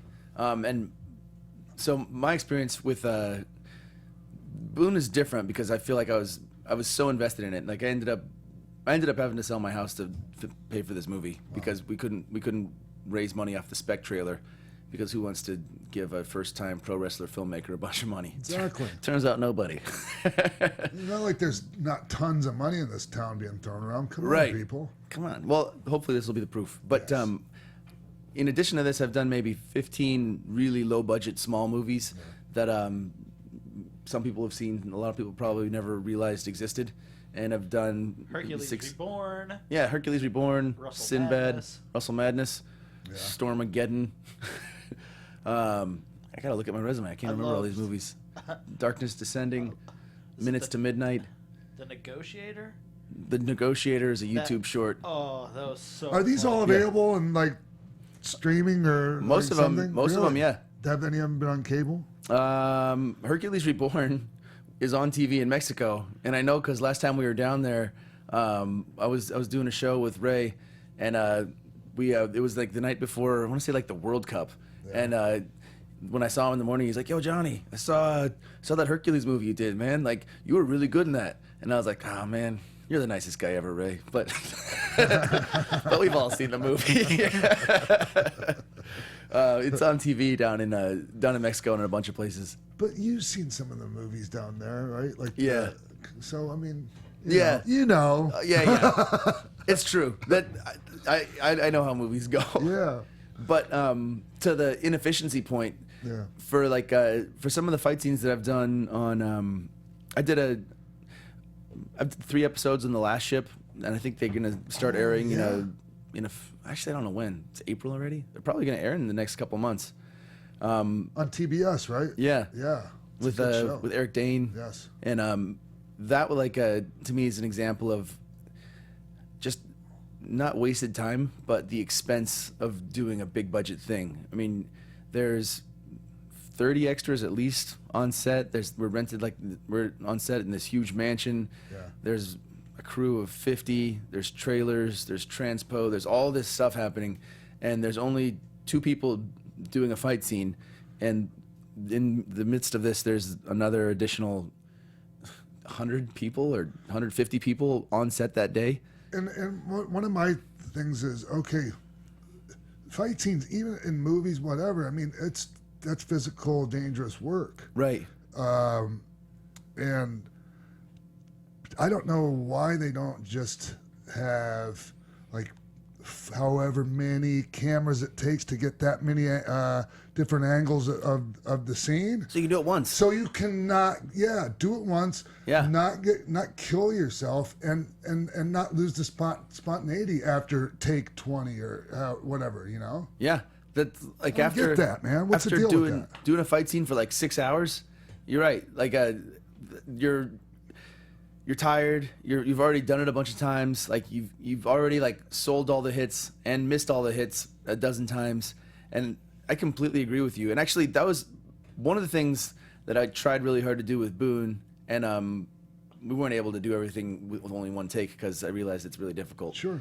But we tried to do what I really tried to do was integrate more pro wrestling and parkour into Boone because I feel like Marvel movies and bigger budget movies are stealing moves from lucha and wrestling, just integrating them into fight scenes. Yes. But it didn't seem like there'd ever been a seamless integration of the type of stuff that you could do. You know what I mean? I'm imagining like the fight scenes that you've done in movies. It's like you can do all this stuff in the ring, and then you're on set, and there's no ring, there's no ropes, there's like very few pads, and they don't have enough time to move stuff to set it up the way you want it. Right. And when they say action, you're like, well, I mean, the guy I'm fighting can't really base me for a Rana. There's no ropes. Like a super kick like might not sell for cameras, so I don't really know what to do now. And I was trying to solve that problem with Boone, and I think we did a pretty good job of integrating a lot of wrestling stuff into the movie. Yeah, I mean, being able to do that is probably that's the only way to solve a problem like that. It seems like. Right. I mean, when you're us, I can't think of any other way. But it also then it eliminates, in my opinion, a lot of that like having to do 12 takes and cover it from all these different angles. Because if you specifically do what you're best at, and you're fighting someone or wrestling someone who knows what you're doing, you only need one take. Well, and really to me, the most important thing about it is time is money. Well, time is more than money to me, and Jimbo has heard me say it. Yeah. Damn near every week I talk about how valuable time is. Especially on a movie set. Yeah. The fight scene we did in the bar where I did the B-twist kick and it was a triple hit on Maverick. That was Veluze Ranch, and I want to say just that day with the production crew. Veluze Ranch is expensive, and it's also one of those places where like you rent the location, and then they're like, you need a fire marshal on set, you need like a water safety inspector, Right. you need all these trailers, you need crafty. Like that one day of filming, I would guesstimate maybe $30K. I don't know, for just that one day. It was one of the most expensive days. So like we're gonna be on this set. We have a scene to do with talking in the bar, and then we're gonna have maybe an hour to do a fight scene. And that was it. What it turned into was like every time we hit like a Canadian destroyer on a dude that's a Fernando Owens, a wrestler who came I was going going to to say, how many wrestlers that maybe people aren't familiar with were involved in making this movie? I'd say a dozen. Oh yeah. Aaron Aguilera, Little Oh, Cholo. Aaron Aguilera, really? Yeah, he's in it. Oh, good. Yeah, he's in it. He gets shot. Aaron Aguilera you'll Yeah. never hear him cuss. Whenever he'll like say the F word, he'll say fudge. Yeah. Really? Yeah, it's funny, man. Big He's old cool, scary man. dude. Yeah. Yeah, but with a heart of gold. Yep. Yeah. But that's what it turned into. Like that last day when they're like we're gonna have to leave. They have to clean up the set and pack out of here. And if you're they start to get into the penalty stuff where like if you're not out by 10 p.m. every half hour is gonna cost an additional like $1,000 or couple grand. So we're like, all right, that means we have until 10 p.m. and we have an hour now to fight this scene to shoot this fight scene that I probably spent like 2 weeks like choreographing and rehearsing and coming up with all these crazy ideas. And then it turned into like, move the camera, Canadian destroyer, do it again. Okay, next, kick off the thing, vault over the bar, like as fast as we could. And it ended up being a little frenetic, and we got what we could out of it. But time is money. You're right. Absolutely, man. That's so crazy.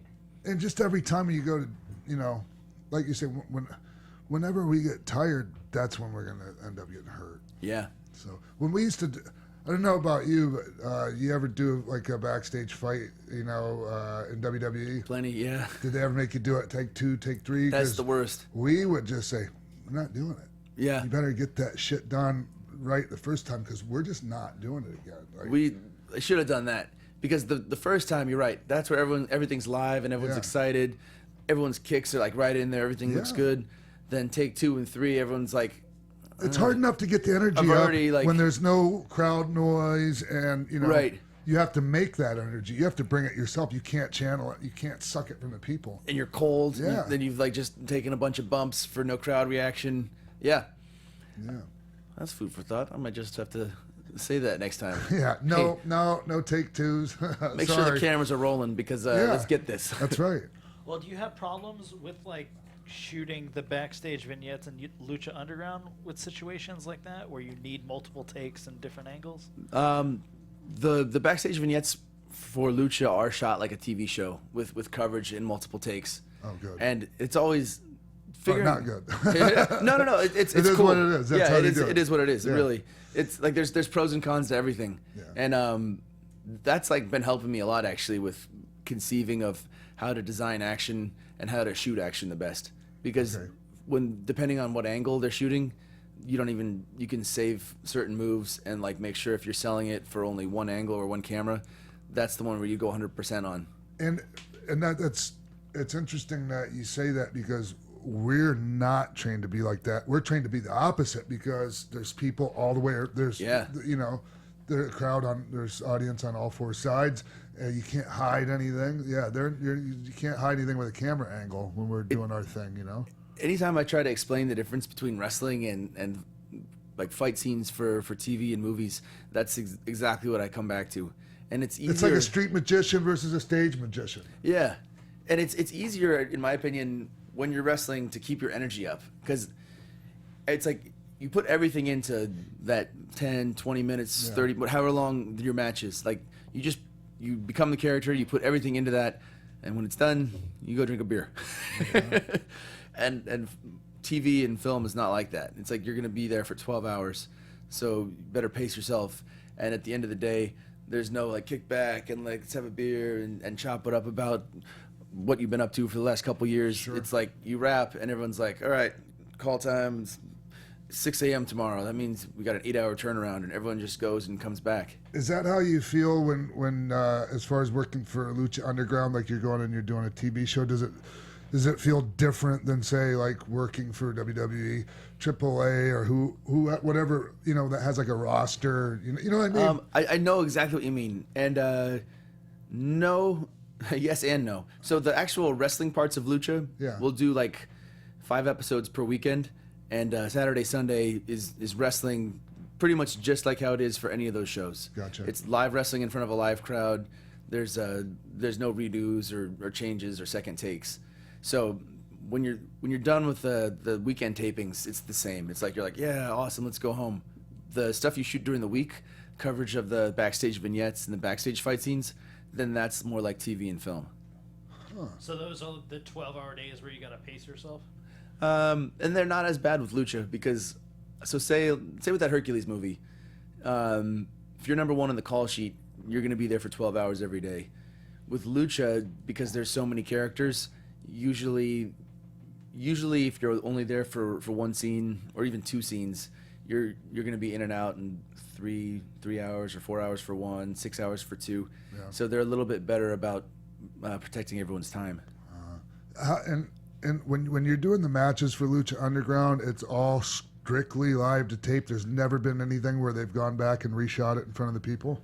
They haven't done any reshoots. They edit them though. Okay. So they'll like it's kind of like when SmackDown was taped. Yeah. Like they'll chop stuff out sometimes, and sometimes it's frustrating. Well, there's the match I had against Cage in a Cage. I did a knee flip spiral tap off the top of the cage, which is like, it was crazy basically. And it was so fast, you kind of missed it.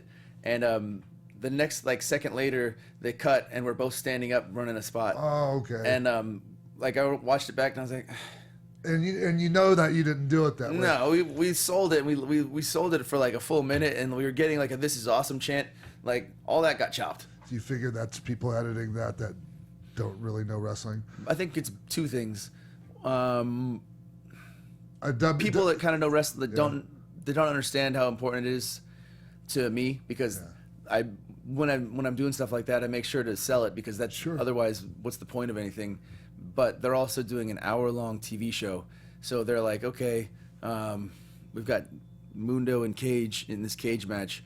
We need to fit 25 minutes now into 17 minutes so we can fit it into our show.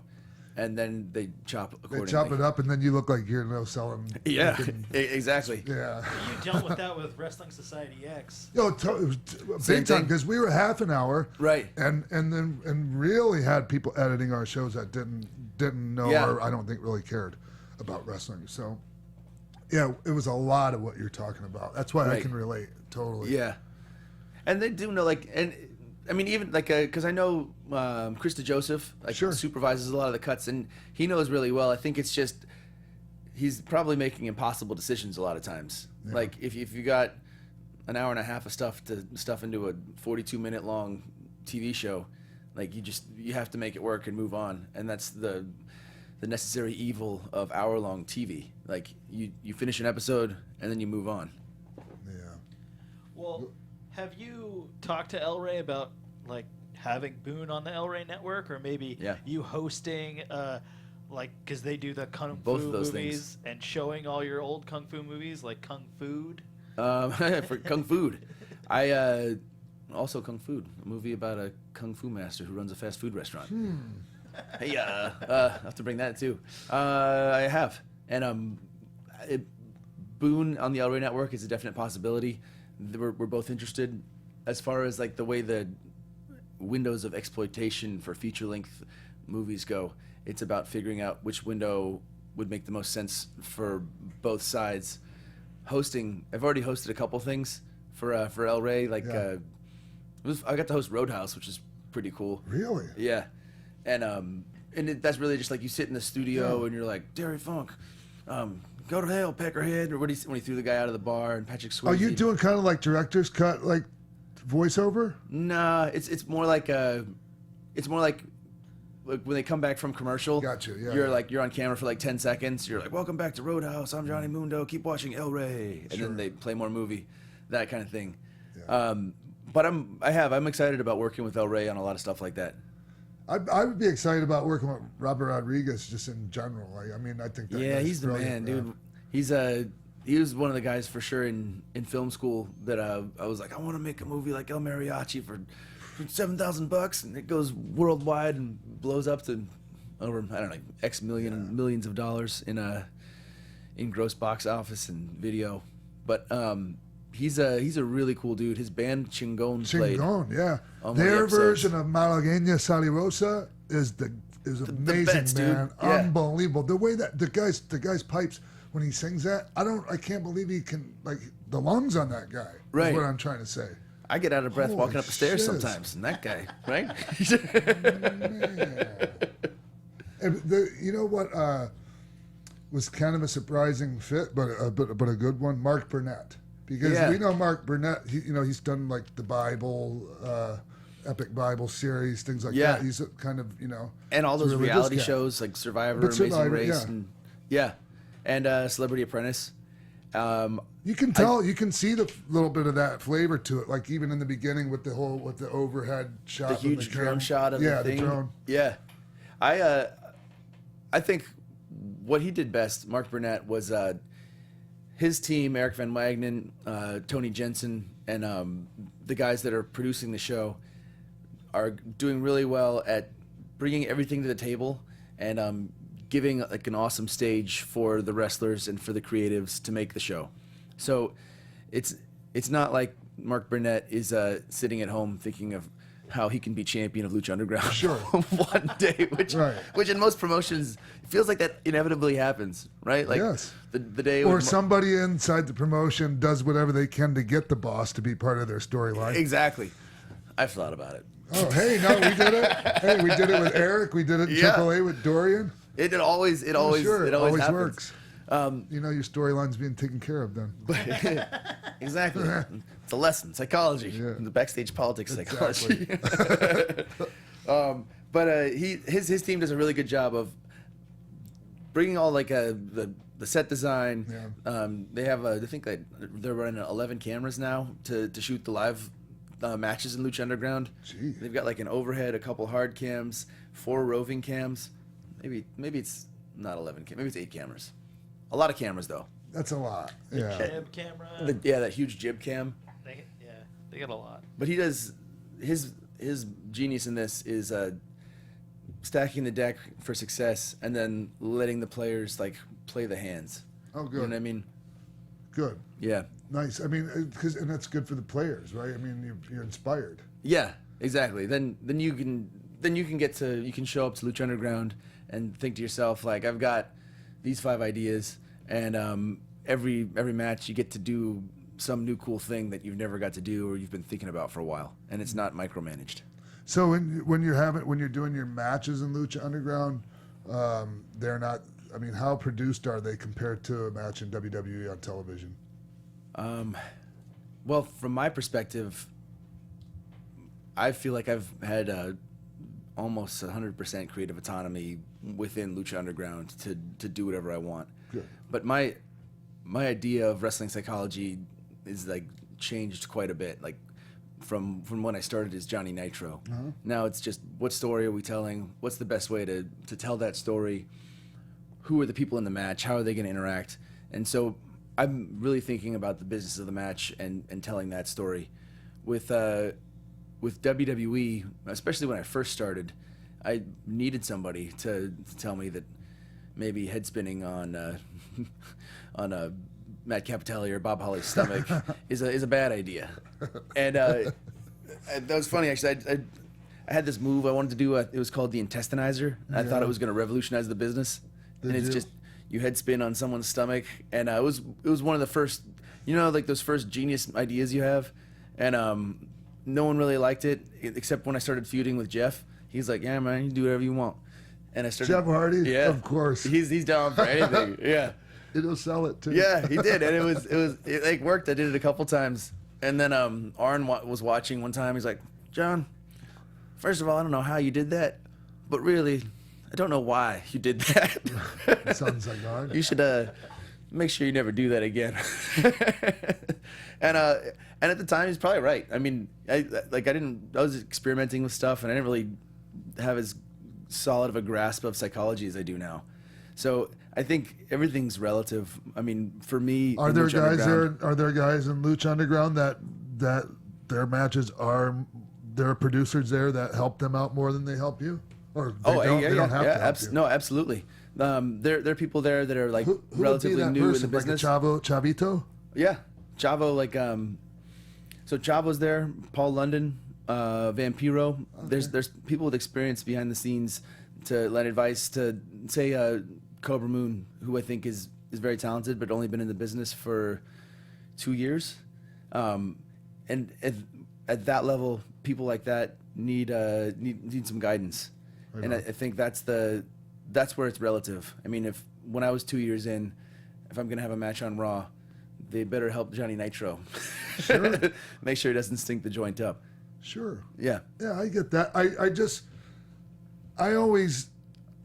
think that we need to also be allowed to go out there and sink or swim a little bit on our own. And even if it's live on TV, man, that was part of the whole, I mean, the whole concept of Raw was just something like that back. That's originally when it were originally, anything can happen, screw ups, anything, Yeah. That's what Raw was all about. And it's just, it seems like that part, only the name is left. Yeah, I totally agree. It's funny. Raw, Well, produced, very heavily produced. Yeah, Monday Night it's Raw. too adulterated for me. Yeah. Like, I mean, it's a great show. Right. It's obviously like the most watched wrestling show in the world. Yeah. But I that's one of the reasons I left was because I started to feel like I was always having all these ideas, and every week I'd pitch something like, I want to have a tanning bed match with Sheamus. Loser Yes. gets locked in a tanning bed. No, and I understand why that would be a no. I want to have a porta potty match with The Miz. To win, you have to close someone in the porta potty and knock it over. Were these real ideas? Oh, yeah, I pitched these. I pitched all these ideas, and it makes sense why you couldn't do them. But on some level, like when I there's left, been some really silly, crazy things that they've done that I'm sure people thought were ridiculous ideas. That porta potty match, I'm telling you, they could have gotten over. I think it would. You tease it the whole show. Yes. Everyone's using the porta potty. They have the spotlight on the thing. Exactly. Yeah, but who do you pitch these to? Do you get to Vince with these? Do you make it to Vince with these, or is there someone in between that? These didn't go. I pitched the tanning bed idea to Vince. And he laughed at it, and I don't even know if he thought I was 100% serious. But oh, very good. Sheamus is pale. I wanted him to come out looking like Brother Love, covered in that red stuff. But like Brian Gewirtz, Dave Kapoor. That was that dye that they used to cover pistachios with, I think. Oh, was it? Yeah. Anyways, I never knew what that was. I don't know. It wasn't. It was just a really bad joke on my behalf. I'm gonna go see if it works now. I'm gonna get that pistachio dye. Yeah. Maybe overdose on whatever that stuff is. Agent Red or something. So. Go ahead. I just killed the flow with the pistachio joke, man. So good. Devastating. Maybe it's one of those jokes that just gets funnier now. Maybe. We we'll have to keep going back to that pistachio. Yeah. So do you have as much creative control of what your character does and says in Lucha? Did you get to come up with Worldwide Underground and Slamtown and all that stuff? So wrestling is always going to be a collaboration.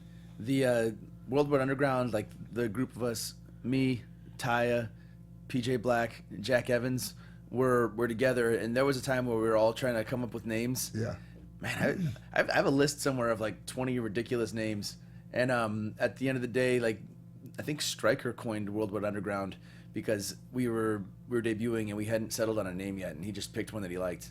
And sometimes in wrestling, that's what happens. Yeah. Like if you don't think of your name in time and you don't pick it, you're doing a TV taping and you got to call your group something.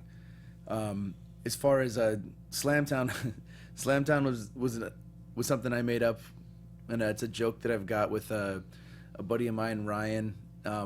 It's from like another movie that we're working on together called Diablo Steel. It's a topic for a later podcast. Yeah. But Slamtown was my idea. Singing the song of Slamtown was something that I've wanted to do ever since I saw HBK sing his own theme music. Yeah. And I think Raw is a collaboration too. Just for me, my position with Lucha means everyone listens to me more than they did when I was John Morrison. Sure. How is it working with? Jack Evans and I, we used to live in the same house together. Really? Yeah, down in Mexico City. Dude, we gotta send him a lived picture. there too. Yeah, she told me that. She lived in my room. Yeah, she told me like you'd already been there for a while, right? When Yes. when she moved in, and that was a crazy story. She got signed by WWE, and then they changed their minds, so she kind of like started quitting her job and told all her friends she was going to Florida, and then they called her out of the blue after that happened and said they didn't want her anymore. So she just went to Mexico instead because she'd kind of had already like made up her mind that she was going on this journey to be a pro wrestler, and she showed up at your house. Yes, she did. Jack lived there too. Yeah. And we had a great time down there. I I mean, love I had Jack. some tough times in Mexico, don't get me wrong, but I had Right. some amazing times down there, and Jack was part of a lot of them. He's crazy, man. He'll fight a buzzsaw and give it the first 2 rounds. Yeah. I stole that from Yeah. Gordon Soley. It's a good one. Yeah. I'm gonna have to recycle that. Yeah, I grew up on Gordon Soley, so I have a whole just book Fucking full of Gordon nice. Soley cliches. Bag full of Gordon Soley. That's awesome. Yeah, but Jack Evans, another guy I saw like him- you, like incredibly flexible and doesn't get hurt. I mean, not that you don't get hurt, but you know what I'm but saying. he like his like the stuff he can do is I can't do half the stuff that Jack does. I've never seen anyone move like Jack. No. He's ridiculous. I saw him on Saturday, and he's still doing all the same Sure. backflips, twists. He did half his match with a cigarette in his mouth in Chicago on Saturday, and I was just by the virtue of the fact that it didn't break or fall out of his mouth, I was like, that was just impressive. Or that, was- he that was smokes so impressive. Or that he smokes 4 packs of them a day and never blows up in the ring. That too. Yeah. Yeah. How does he afford? Well, I can see how he affords that in Mexico. Mexican He'd go cigarettes. broke here. Yeah. There's no Yeah. tax. Oh God, I smoked like a chimney in Mexico. Oh. Everyone does. Yeah. Everyone does. I think it's just part of the culture, right? Like is. the They're $1 a pack or something like that. I love it when you come back. You come back from a show and to the locker room in AAA after the show. Half the time there's no water. There's no showers. All there is no shower. is Forget this. Don't even just get that out of your mind. There's no water. There's no shower. Everyone in the locker room is smoking, and there's usually tequila and sometimes beer. Yeah, Like- and other things I'm not going to tell you Right. about. Yeah, but I know what you mean. Yeah. Exactly. So it's there's no choice. Yeah. It's a different kind of culture. Is it hard for you to go there with the persona of being like the American that does lucha better than the lucha guys? No, that's the best reason to go down there. Exactly. I mean, and also everyone. It's like a built-in gimmick. If I come out to Born in the USA, I'm immediate heat in anywhere. The mega champion now, Latino Americano champion, and Crucero Mundial. So I've got all the championships. # Mexicutioner. When I come out, it makes every match super fun and easy because the story is so built in, and also it's free for me to do. It's not the type of heel gimmick where I have to limit what I do, because no matter what I do, I'm gonna get heat. But you can actually. That's the one thing I like about wrestling down there is you can actually be a heel. Yeah. And work. You can work like a heel and like. Right. Yeah, and get really polished as one down there. Yeah, absolutely. And they're also like the biggest shows that I do are down there now. Yeah. We've got a show, St. Louis Potosí, on Wednesday. San in Luis 2 days. Potosí. Hometown of Alberto El That's Patron. And last show I did there was in Monterey, and all these shows you're drawing between like 5,000 and 15,000 people. That's right. Because they're their TV tapings, which is crazy to me when you compare that with independent wrestling shows in the United States. I mean, the only companies you compare that type of attendance to really are WWE and maybe New Japan.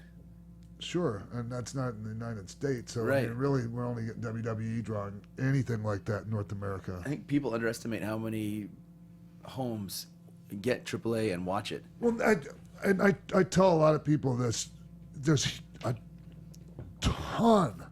Okay, WWE is immensely popular in Mexico, but a lot of people don't understand that there's a certain amount of the population there that just doesn't get WWE because they don't have cable television. Yeah. And so the only thing they do get is AAA, and even if they do get WWE, they can't afford a WWE ticket. Yeah, that's the other thing. That's a good point. The only tickets that are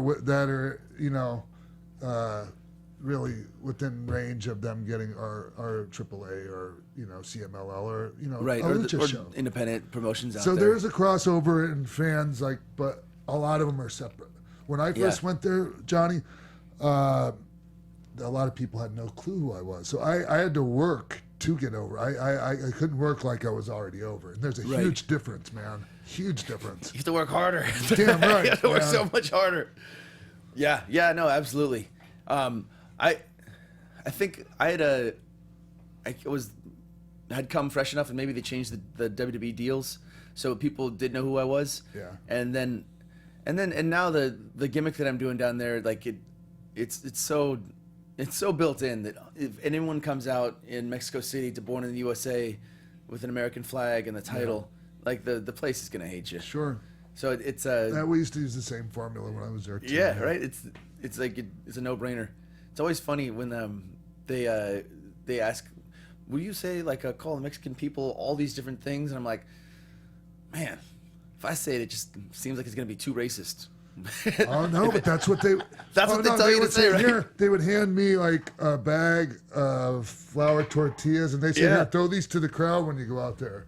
Right. And I'd do it, and they'd start. Oh my god. They so get mad. super hot and throw them back. Yeah. And that's it's so funny because I always think I hope people know this is a show. No, man. I was just gonna No, ask have you that. never gotten any scraps down there with the people? Because I've been. I think it's changing. It's been changing because I feel like I get mega heat, and afterwards, usually people just want me to take pictures. Yeah. There's been a couple times where so this is a difference between AAA and WWE. I was wrestling Ray in One of Piedras the Negras. And one of the differences. Anyway, sorry. Some dude in the first row threw a can of beer at me. It hit me in the back and fell down, and I was like kind of standing close to him. And WWE, that guy would again been kicked out. But this is Piedras Negras. So what I did was It's a border town, right? It's a border town. Yeah. I picked the beer up and I chucked it back at the guy, and it was I'm not a very good throw, but this one was a bullseye. I like nailed him right in the face and like blew it, like it splashed all over him and his friends. Yeah. And when I looked over there, I was like, oh, that might have been too good because that guy's embarrassed. And then I looked, and he was with about 20 guys, and 4 of them hopped over the guardrail, and there was only one little security guard outside that tried to hold them back. And I ran, and then Ray got out of the ring and got in the way too, and was trying to stop them. And that instigated, well, I wouldn't call it a full-blown riot, but pretty much it started raining like beers and coins and like water bottles and cups, and they called the match, and they had told me to get out of there. And to me, I was like, that's cool. That's like the most one of the most real situations that I've been in wrestling, and it's not like that now. I think that's the difference. Like that's real heat, where like the whole crowd was like, we don't just want to boo this guy. No, we want blood. some skin. Man. Exactly. Yeah, they want some flesh, and that's no joke either. I mean, they used to take this, like, I'm sure they probably still do. They would have the hot sauce would come in these little plastic baggies. Man, bam, right upside the head. Even if they hit you in the back, you got this big red mark on your back. Yeah, burn. Ugh. There's half the time when Cups I'm getting piss. I was about to say, I was like, I'm getting hit by all this beer, and I'm like, this is warm beer. Doesn't smell like and I'm like, beer to me. it's not beer. So, you look in great shape, man, and you've been doing this a while now. Yeah. So how long? Tough Enough 3, which is how I started, was 2003. Yeah. So it's 14 years, pro wrestler math. It's been about 14 years. I started training in Sacramento, and started shooting Tough Enough 3 in 2002. So about 15 years, which is crazy to think how fast that time just flies by. 15 years, and I still feel like right now I feel like I'm in my prime, which is you pretty are in cool. your prime, man. But physically, like every year that goes by, I'm still. All this training I did for Boone, for example, kind of unlocked a whole bunch of different physical skills that I couldn't do when I was on the road with WWE. And I think part of it's the time I have to train and rest, and part of it's just like the parts of your brain that are going thinking of all this weird possibilities and things. But I feel like the best for me is still yet to come, which is cool. I hope it stays like that for a long time. Which is why I'd kind of like to see you back in the WWE at some point before it's all over with. I know. How about you? Yeah, man. I know exactly what you mean. I think about it all the time. Were you at Mania last week? Yeah, I was there. Yeah. I saw you, right? Yeah. Okay, good. I'm glad it's not me that's asking a question like that anymore. There's like 100, a couple hundred wrestlers. So many wrestlers. But every time I'm at Mania doing WrestleCon and the signings and all the things, my mind goes there too. I mean, WrestleMania is the biggest show of the year, and it's I'm still, when I watch it, I feel like I want to be in it rather than just watch it. I mean, you're a thoroughbred athlete, John, and I mean, you want to be showcasing the biggest stage there is, and I mean, you're worthy of that. And how much longer are you under contract with Lucha Underground? It's kind of funky the way that the contracts work. So there's no specific time, but I'm gonna do season 4 with Lucha Underground, and when that's done, I'll be able to make a decision. Gotcha. Nice, man. Yeah. Jimbo. Come on, man. Caught you with your pants down over there. Taking notes over here. Okay, well, I was going to let you have your... doodling over there, drawing pictures on the notepad. He's going to let Jimbo have his way with you now. How are you feeling? I feel amazing, John. Yeah, okay, you look great. Like last thank you. time I saw you, between then and now, actually not the last time because that was just a couple days ago. But you look toned up. You look actually even before then. Like you look you look like you've been working out. You look like you've been training, and you look a lot happier. Yeah, just all of those things. I am, and it has a lot to do with what I'm doing right now, sitting here talking to you, and you know, all the other great people. Oh God, that sounds so cliche. All the other great guests I've had on here. I don't know, you're a it's host, so man. freaking true, You man. can't help it, but sometimes you have to be No, cliche but- a little bit because I mean, cliches are based on truth, right? And that and you Gordon know, Soley said that. I think Maria Menounos, Keven Undergaro, Yeah. believing in me and me believing in myself, John, Yeah. and loving myself now. I was telling you, like, I take care of myself. I don't put shit in my body anymore. Right. And it's amazing how much better you take care of something that you like. Yeah. You know, and I didn't like myself. I really did. I feel like, I mean, it's a blanket statement about artists in general, pro wrestlers, actors, performers. I always wonder, for me personally, if some part of the reason that I was drawn to no matter what, become some sort of performer, was it because there was some sort of part of me that didn't like me, or I was not enough without that? And I don't know. I wonder if that's something that's true for artists in general. But I know exactly where you're coming from with that. And I don't know. We don't even realize it. Yeah. I don't. We really don't. I had no idea that was the issue. Right. I thought it was everyone else. I did, man. I really did. I really did. And I feel bad about it now. But you know, I mean, I think a lot of people go through the same. Oh, shit, totally. So whatever. There's not to bring up Boone again, but there's a lot of the stuff. When I left WWE, it's weird because you're identified as a WWE wrestler. You're a big part of your identity. For me, my whole life was I was a good high school wrestler or a collegiate wrestler, and then I floated, and then WWE wrestler. And then when that becomes taken away, it's hard to feel like, am I enough? You know, am I enough without that? And I don't know if I felt like I was enough without being WWE superstar John Morrison. If just John was enough. I kind of explored that in Boone, just the idea of where your identity, your in-ring character, and who you are as a person are crossover and they're the same Sure. thing, or are they separate things? I mean, aren't maybe a little of both? I mean, don't They're we? for sure a little of both, and also I think I have a lot of the friends best that are kind the of best caught up in the performers middle are like you're being yourself. That's when you're the strongest performer. But then when you're out of the limelight, then it takes the biggest toll when you're yourself and you put 100% out there, and then that's not there. Then a big part of who you are as a person is undercut and gone. Yeah.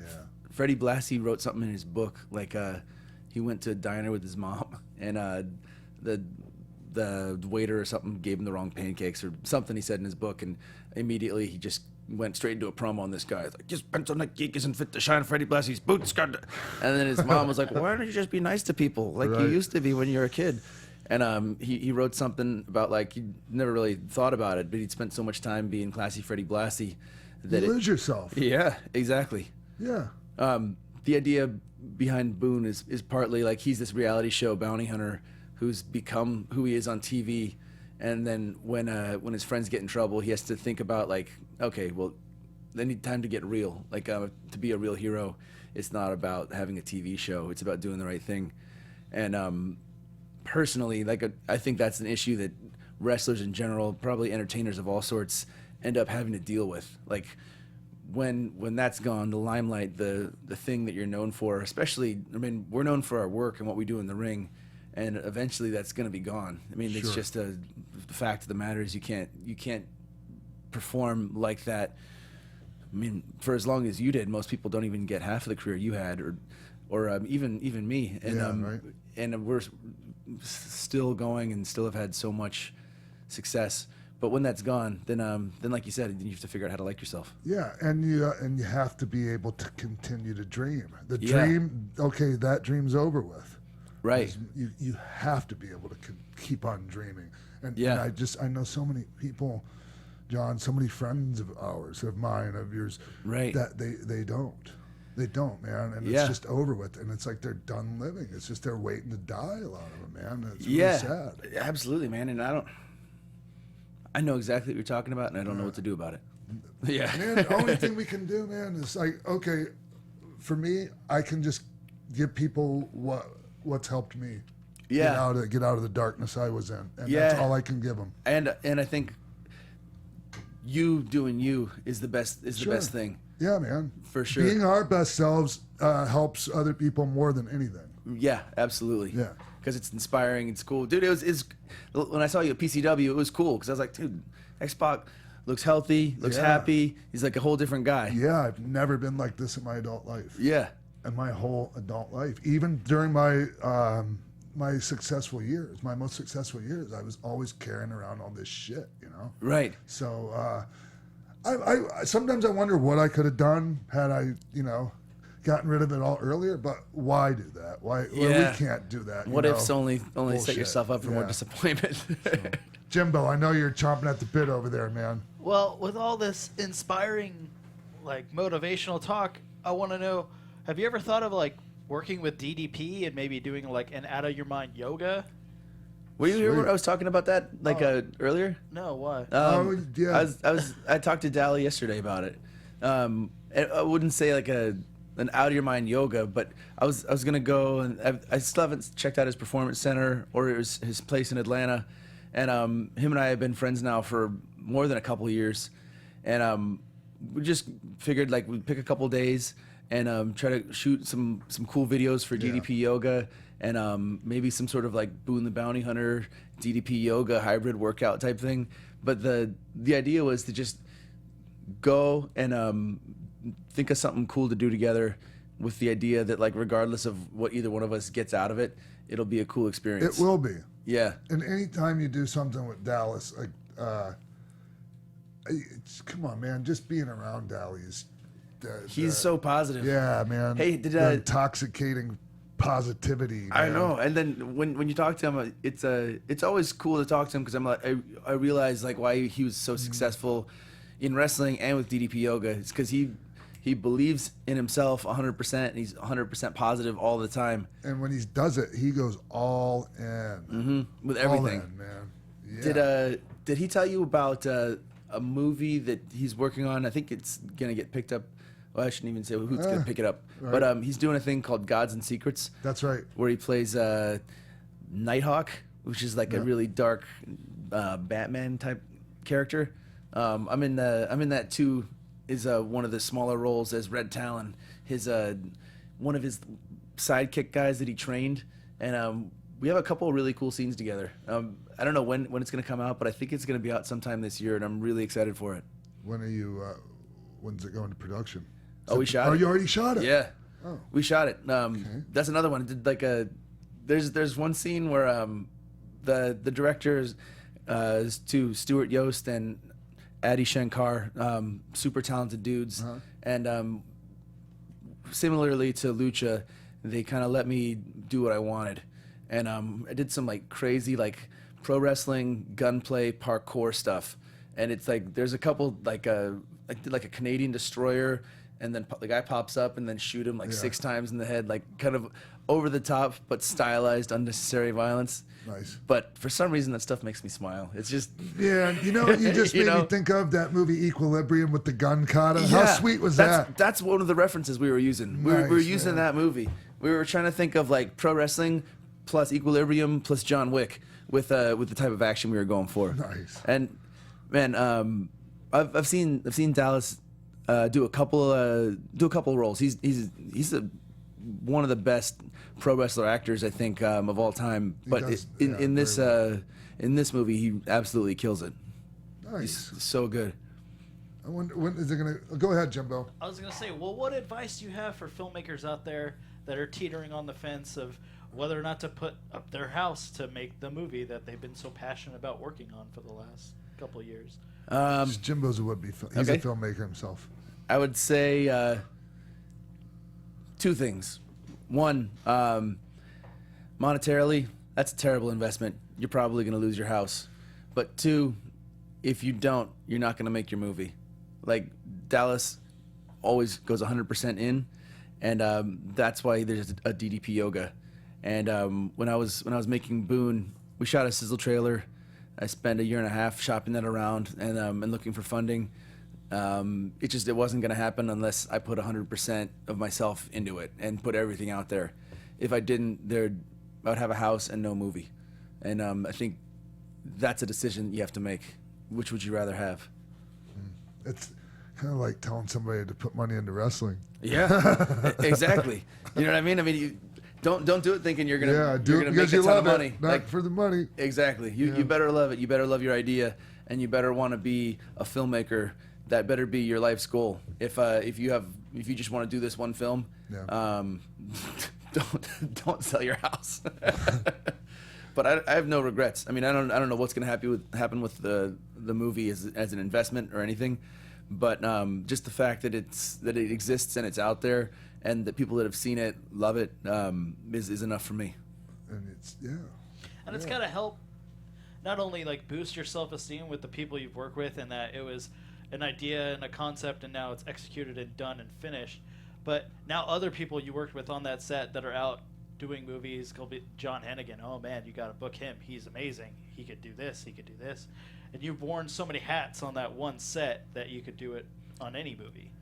Absolutely. And so I did that Hercules movie for Asylum. I did another movie maybe it's already out actually. It was maybe 6 months. No, it was 9 months ago now. Called Sinbad. I played Sinbad in a really low budget Sinbad movie. And when I came onto set, I have 100% patience every day because I know what it's like to be overworked and under budgeted, and I know exactly what my job is now. If you're going to be the lead of a movie, your job is to make it work.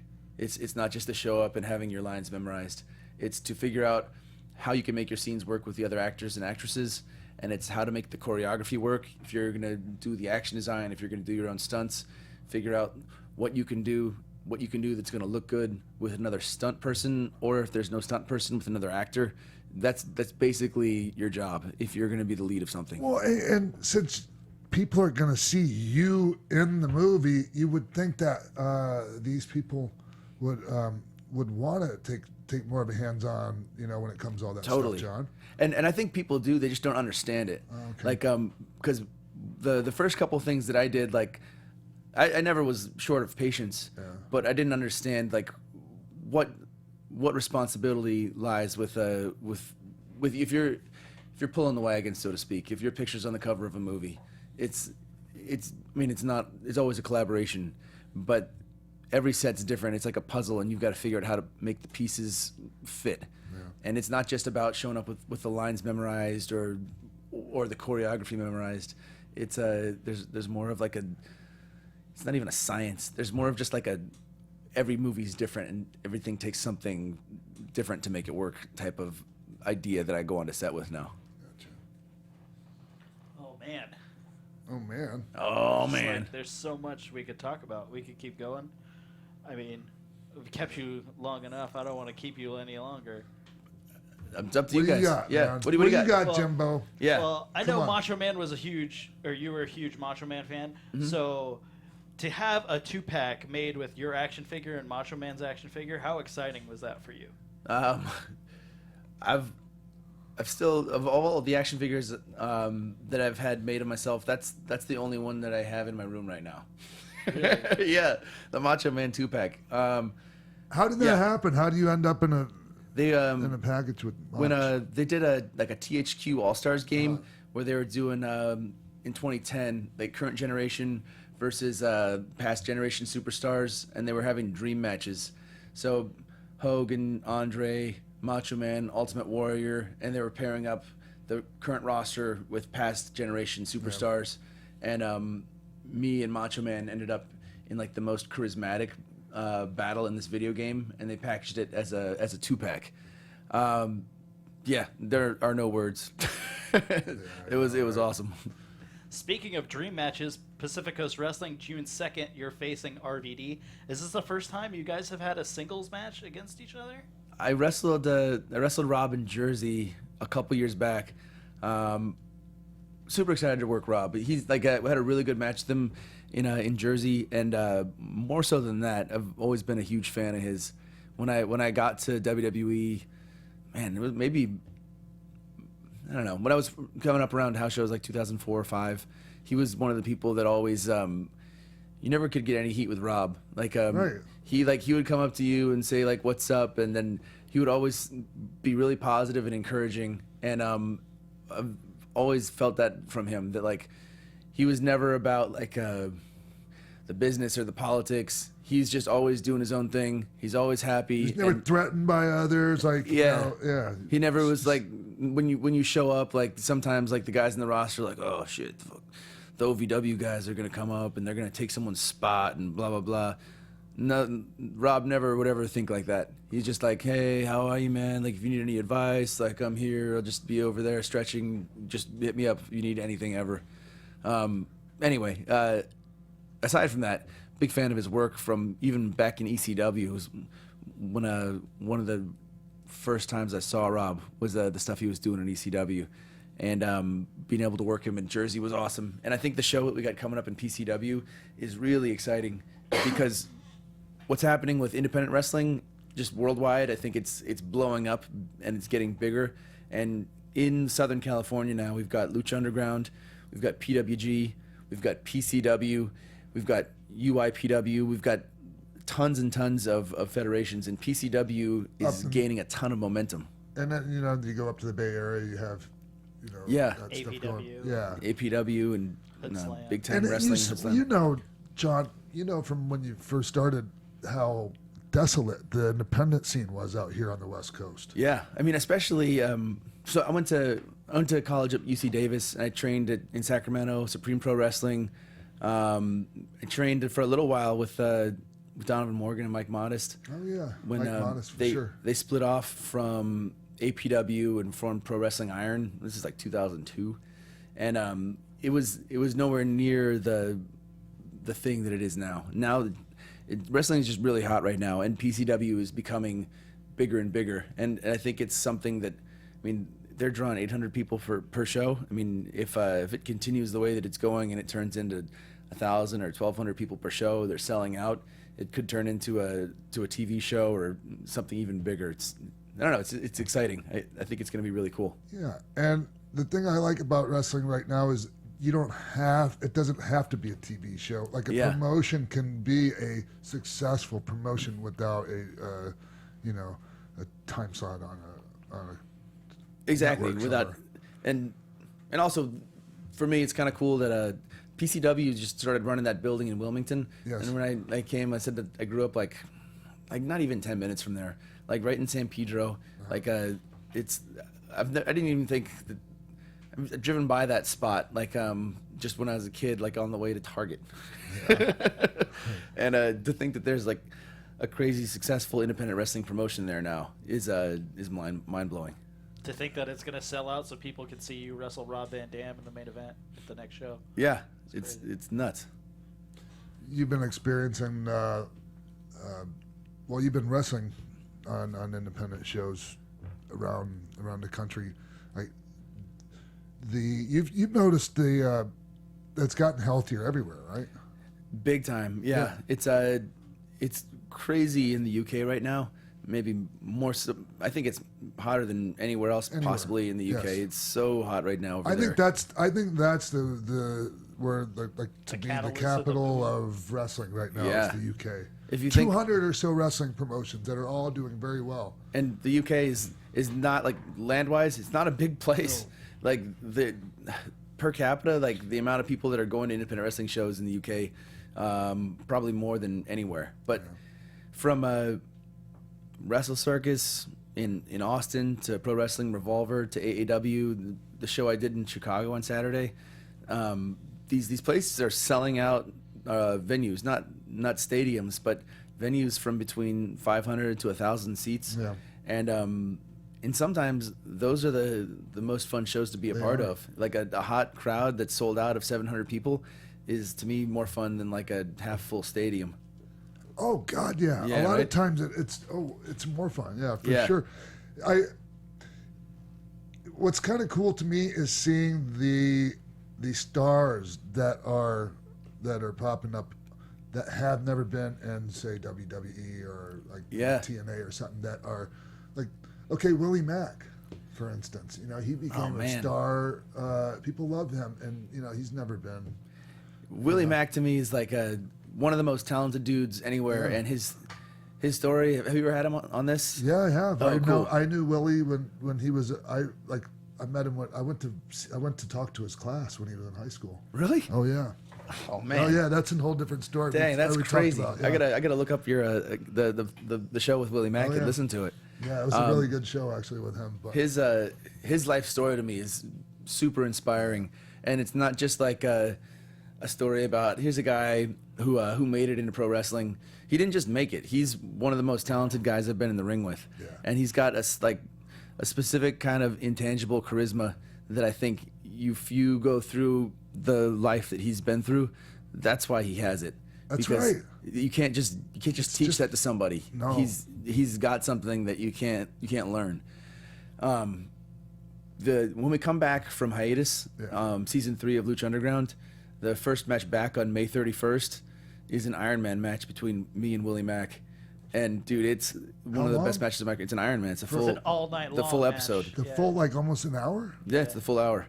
So And you know, Willie he don't even go to the gym. I know. I don't know why I'm whispering that, because I'm not. It's no secret now. in the build up to the match, I was making fun of Willie for not going to the gym, not working out. But during the match, I'm like, I'm so tired. Willie doesn't even look like he's breathing hard. Right? Isn't that insane? Yeah. Isn't that just insane? Like, I mean, explain that. I don't know. No, I don't know how to can't. explain. You can't explain Right. it. Yeah. Yeah. They say you couldn't pass physical wellness policy. Yeah. What? I think that's BS. I think sometimes Well, it's not. they just change their mind about stuff. Yeah. But I was sad. Okay. Yeah. I don't want to get off. another topic, but I agree, man. He's like you said, as far as seeing people in independent wrestling make it, and the opportunities that Willie's got now, is one of the coolest things about how hot independent wrestling is. Yeah, he can make a living now as a professional wrestler. And he should. Damn right. He should be making a really good living doing this. Yeah. So where can people go if they want to find you and learn more about Boone and see Boone premiere and watch it? Or should they? Okay, so for information about me, Twitter @TheRealMorrison, Instagram @JohnHennigan, Facebook. My Facebook page is John Morrison. There's a bunch of fakes, but the one that I post on has the most likes. That's probably your best bet for finding information about me and Boone the Bounty Hunter, because I am constantly posting updates about Boone. We have a screening in Chicago on April 23rd. We're going to have a screening in Los Angeles Do you know where you're gonna have May that? 1st. I was just talking to someone on the way over here about where we're trying to lock down theaters. I don't know if you've looked into screenings in LA, but they're expensive. How big of a place do you need? Maybe they can use the place Sin that. Family Maybe you for could Get use High the place Watch that Ron Funches and I are doing our Get High and Watch Wrestling party. Okay. Do you know about that? I don't. No. What's Yeah. this? We're gonna get High and Watch Wrestling. I'm in. All right. Yeah. Let's talk about that after. Okay, cool. I made a bid on a theater in Van Nuys, and I don't have nothing's locked down yet. But as soon as it is, both you guys are invited for sure. Cool. Awesome. And hopefully I have a part in the sequel. Absolutely. Right Heck on. yeah, That'll be dude, that'd be awesome. amazing. Nice. Yeah. Thank you so much, man. I love it. Dude, thanks for having me. Appreciate It's you been coming. been an honor catching up with you. Honor's all mine, man. We'll be right back here on X-Pac 12360. Hey guys, Maria Menounos here. We want to let you know about my new show on SiriusXM Stars Channel 109. It's called Conversations with Maria, and it's live Monday through Friday at 10 a.m. Pacific, 1 p.m. Eastern. Go to conversationswithmaria.com for more info. Buzz you later. Welcome back to X-Pac 12360. That was our interview with Johnny Mundo. The one and only, Yeah, formerly known man. as John Morrison. I still haven't seen the movie yet, man, and I really want to, because like I was saying, like Nick Hallisman from WrestleZone said it was great, and he wouldn't BS me. No. But I really enjoyed talking to Johnny about all the fights, the movie Chinese fights opera and school, Chinese opera, yeah, everything. It was a great interview. Yeah, and I don't think I've introduced everyone to Baby Lula yet. What you doing, Itchy Scratchy? Huh? Aww. Anyways, we rescued her on Thursday. Stephen Lemieux from here at AfterBuzz and Keven Undergaro came and helped, and she was just wandering in the streets, delirious, almost getting hit by cars on Balboa Avenue and Balboa Boulevard. Sorry. Anyways, her poor little jaw is broken permanently. She can't close her mouth, or she's blind in one eye, and just I've never seen a dog more abused personally. It's just so heartbreaking. It just. Whew, she's so really lucky she found someone like you off. that loves. Yes, and now she's okay now. She's happy now. We love her, and she's got a good family. Yes, now. and she has an Instagram, and you can follow her on Instagram at It's Baby Lula, ITS Baby Lula, Lula. Where'd you come up with that name? Ashley Daniels. Oh, Lula. The name Lula. Oh, Keven came up with it. Oh. He paid the vet bill, so he came up with the name. Okay. That makes sense. Kevin, I mean, you should have seen how, like, because she wasn't having any of it as far as, like, us taking her. Well, Steven told me she was very aggressive Yes. until you guys brought up the wet food. And Yes. just like, oh, thank She God was these just people so are here to help. scared. She was just so scared. And then Kevin came and he knew exactly what to do. And, you know, he put the leash around her and that while we were feeding her. And, I mean, it was just, and it's over with now, sweetheart. Yeah. No more suffering. No more assholes to hurt you. So follow her on Instagram at It's Baby Lula. And you can follow me at The Real XPac on Twitter. Nice. And Instagram at XPac12360 and Facebook at XPac12360 show. And you can follow me at TK Trinidad on everything. You can follow me on Twitter at Jimbo in the Booth. Buy my documentary, The Young Bucks 2 Sweet Journey at highspots.com. We'll be back next week. Yeah, man. I guess that's it, right? Yeah. Well, we'll see you next week right here on XPac 12360. From executive producers Maria Menounos, Phil Svitek, Keven Undergaro, show producer Jimbo Frank, managing editor of AfterBuzz Wrestling Christy Olson, and managing producer of AfterBuzz Wrestling Mark Bidonica, and the entire XPac 12360 staff, we would like to thank you for tuning in. Feel free to like us on Facebook, rate and comment on iTunes and YouTube, follow XPac on Twitter at TheRealXPac, and email us at xpac12360show@gmail.com. This has been a presentation of the AfterBuzz TV Network. Buzz you later!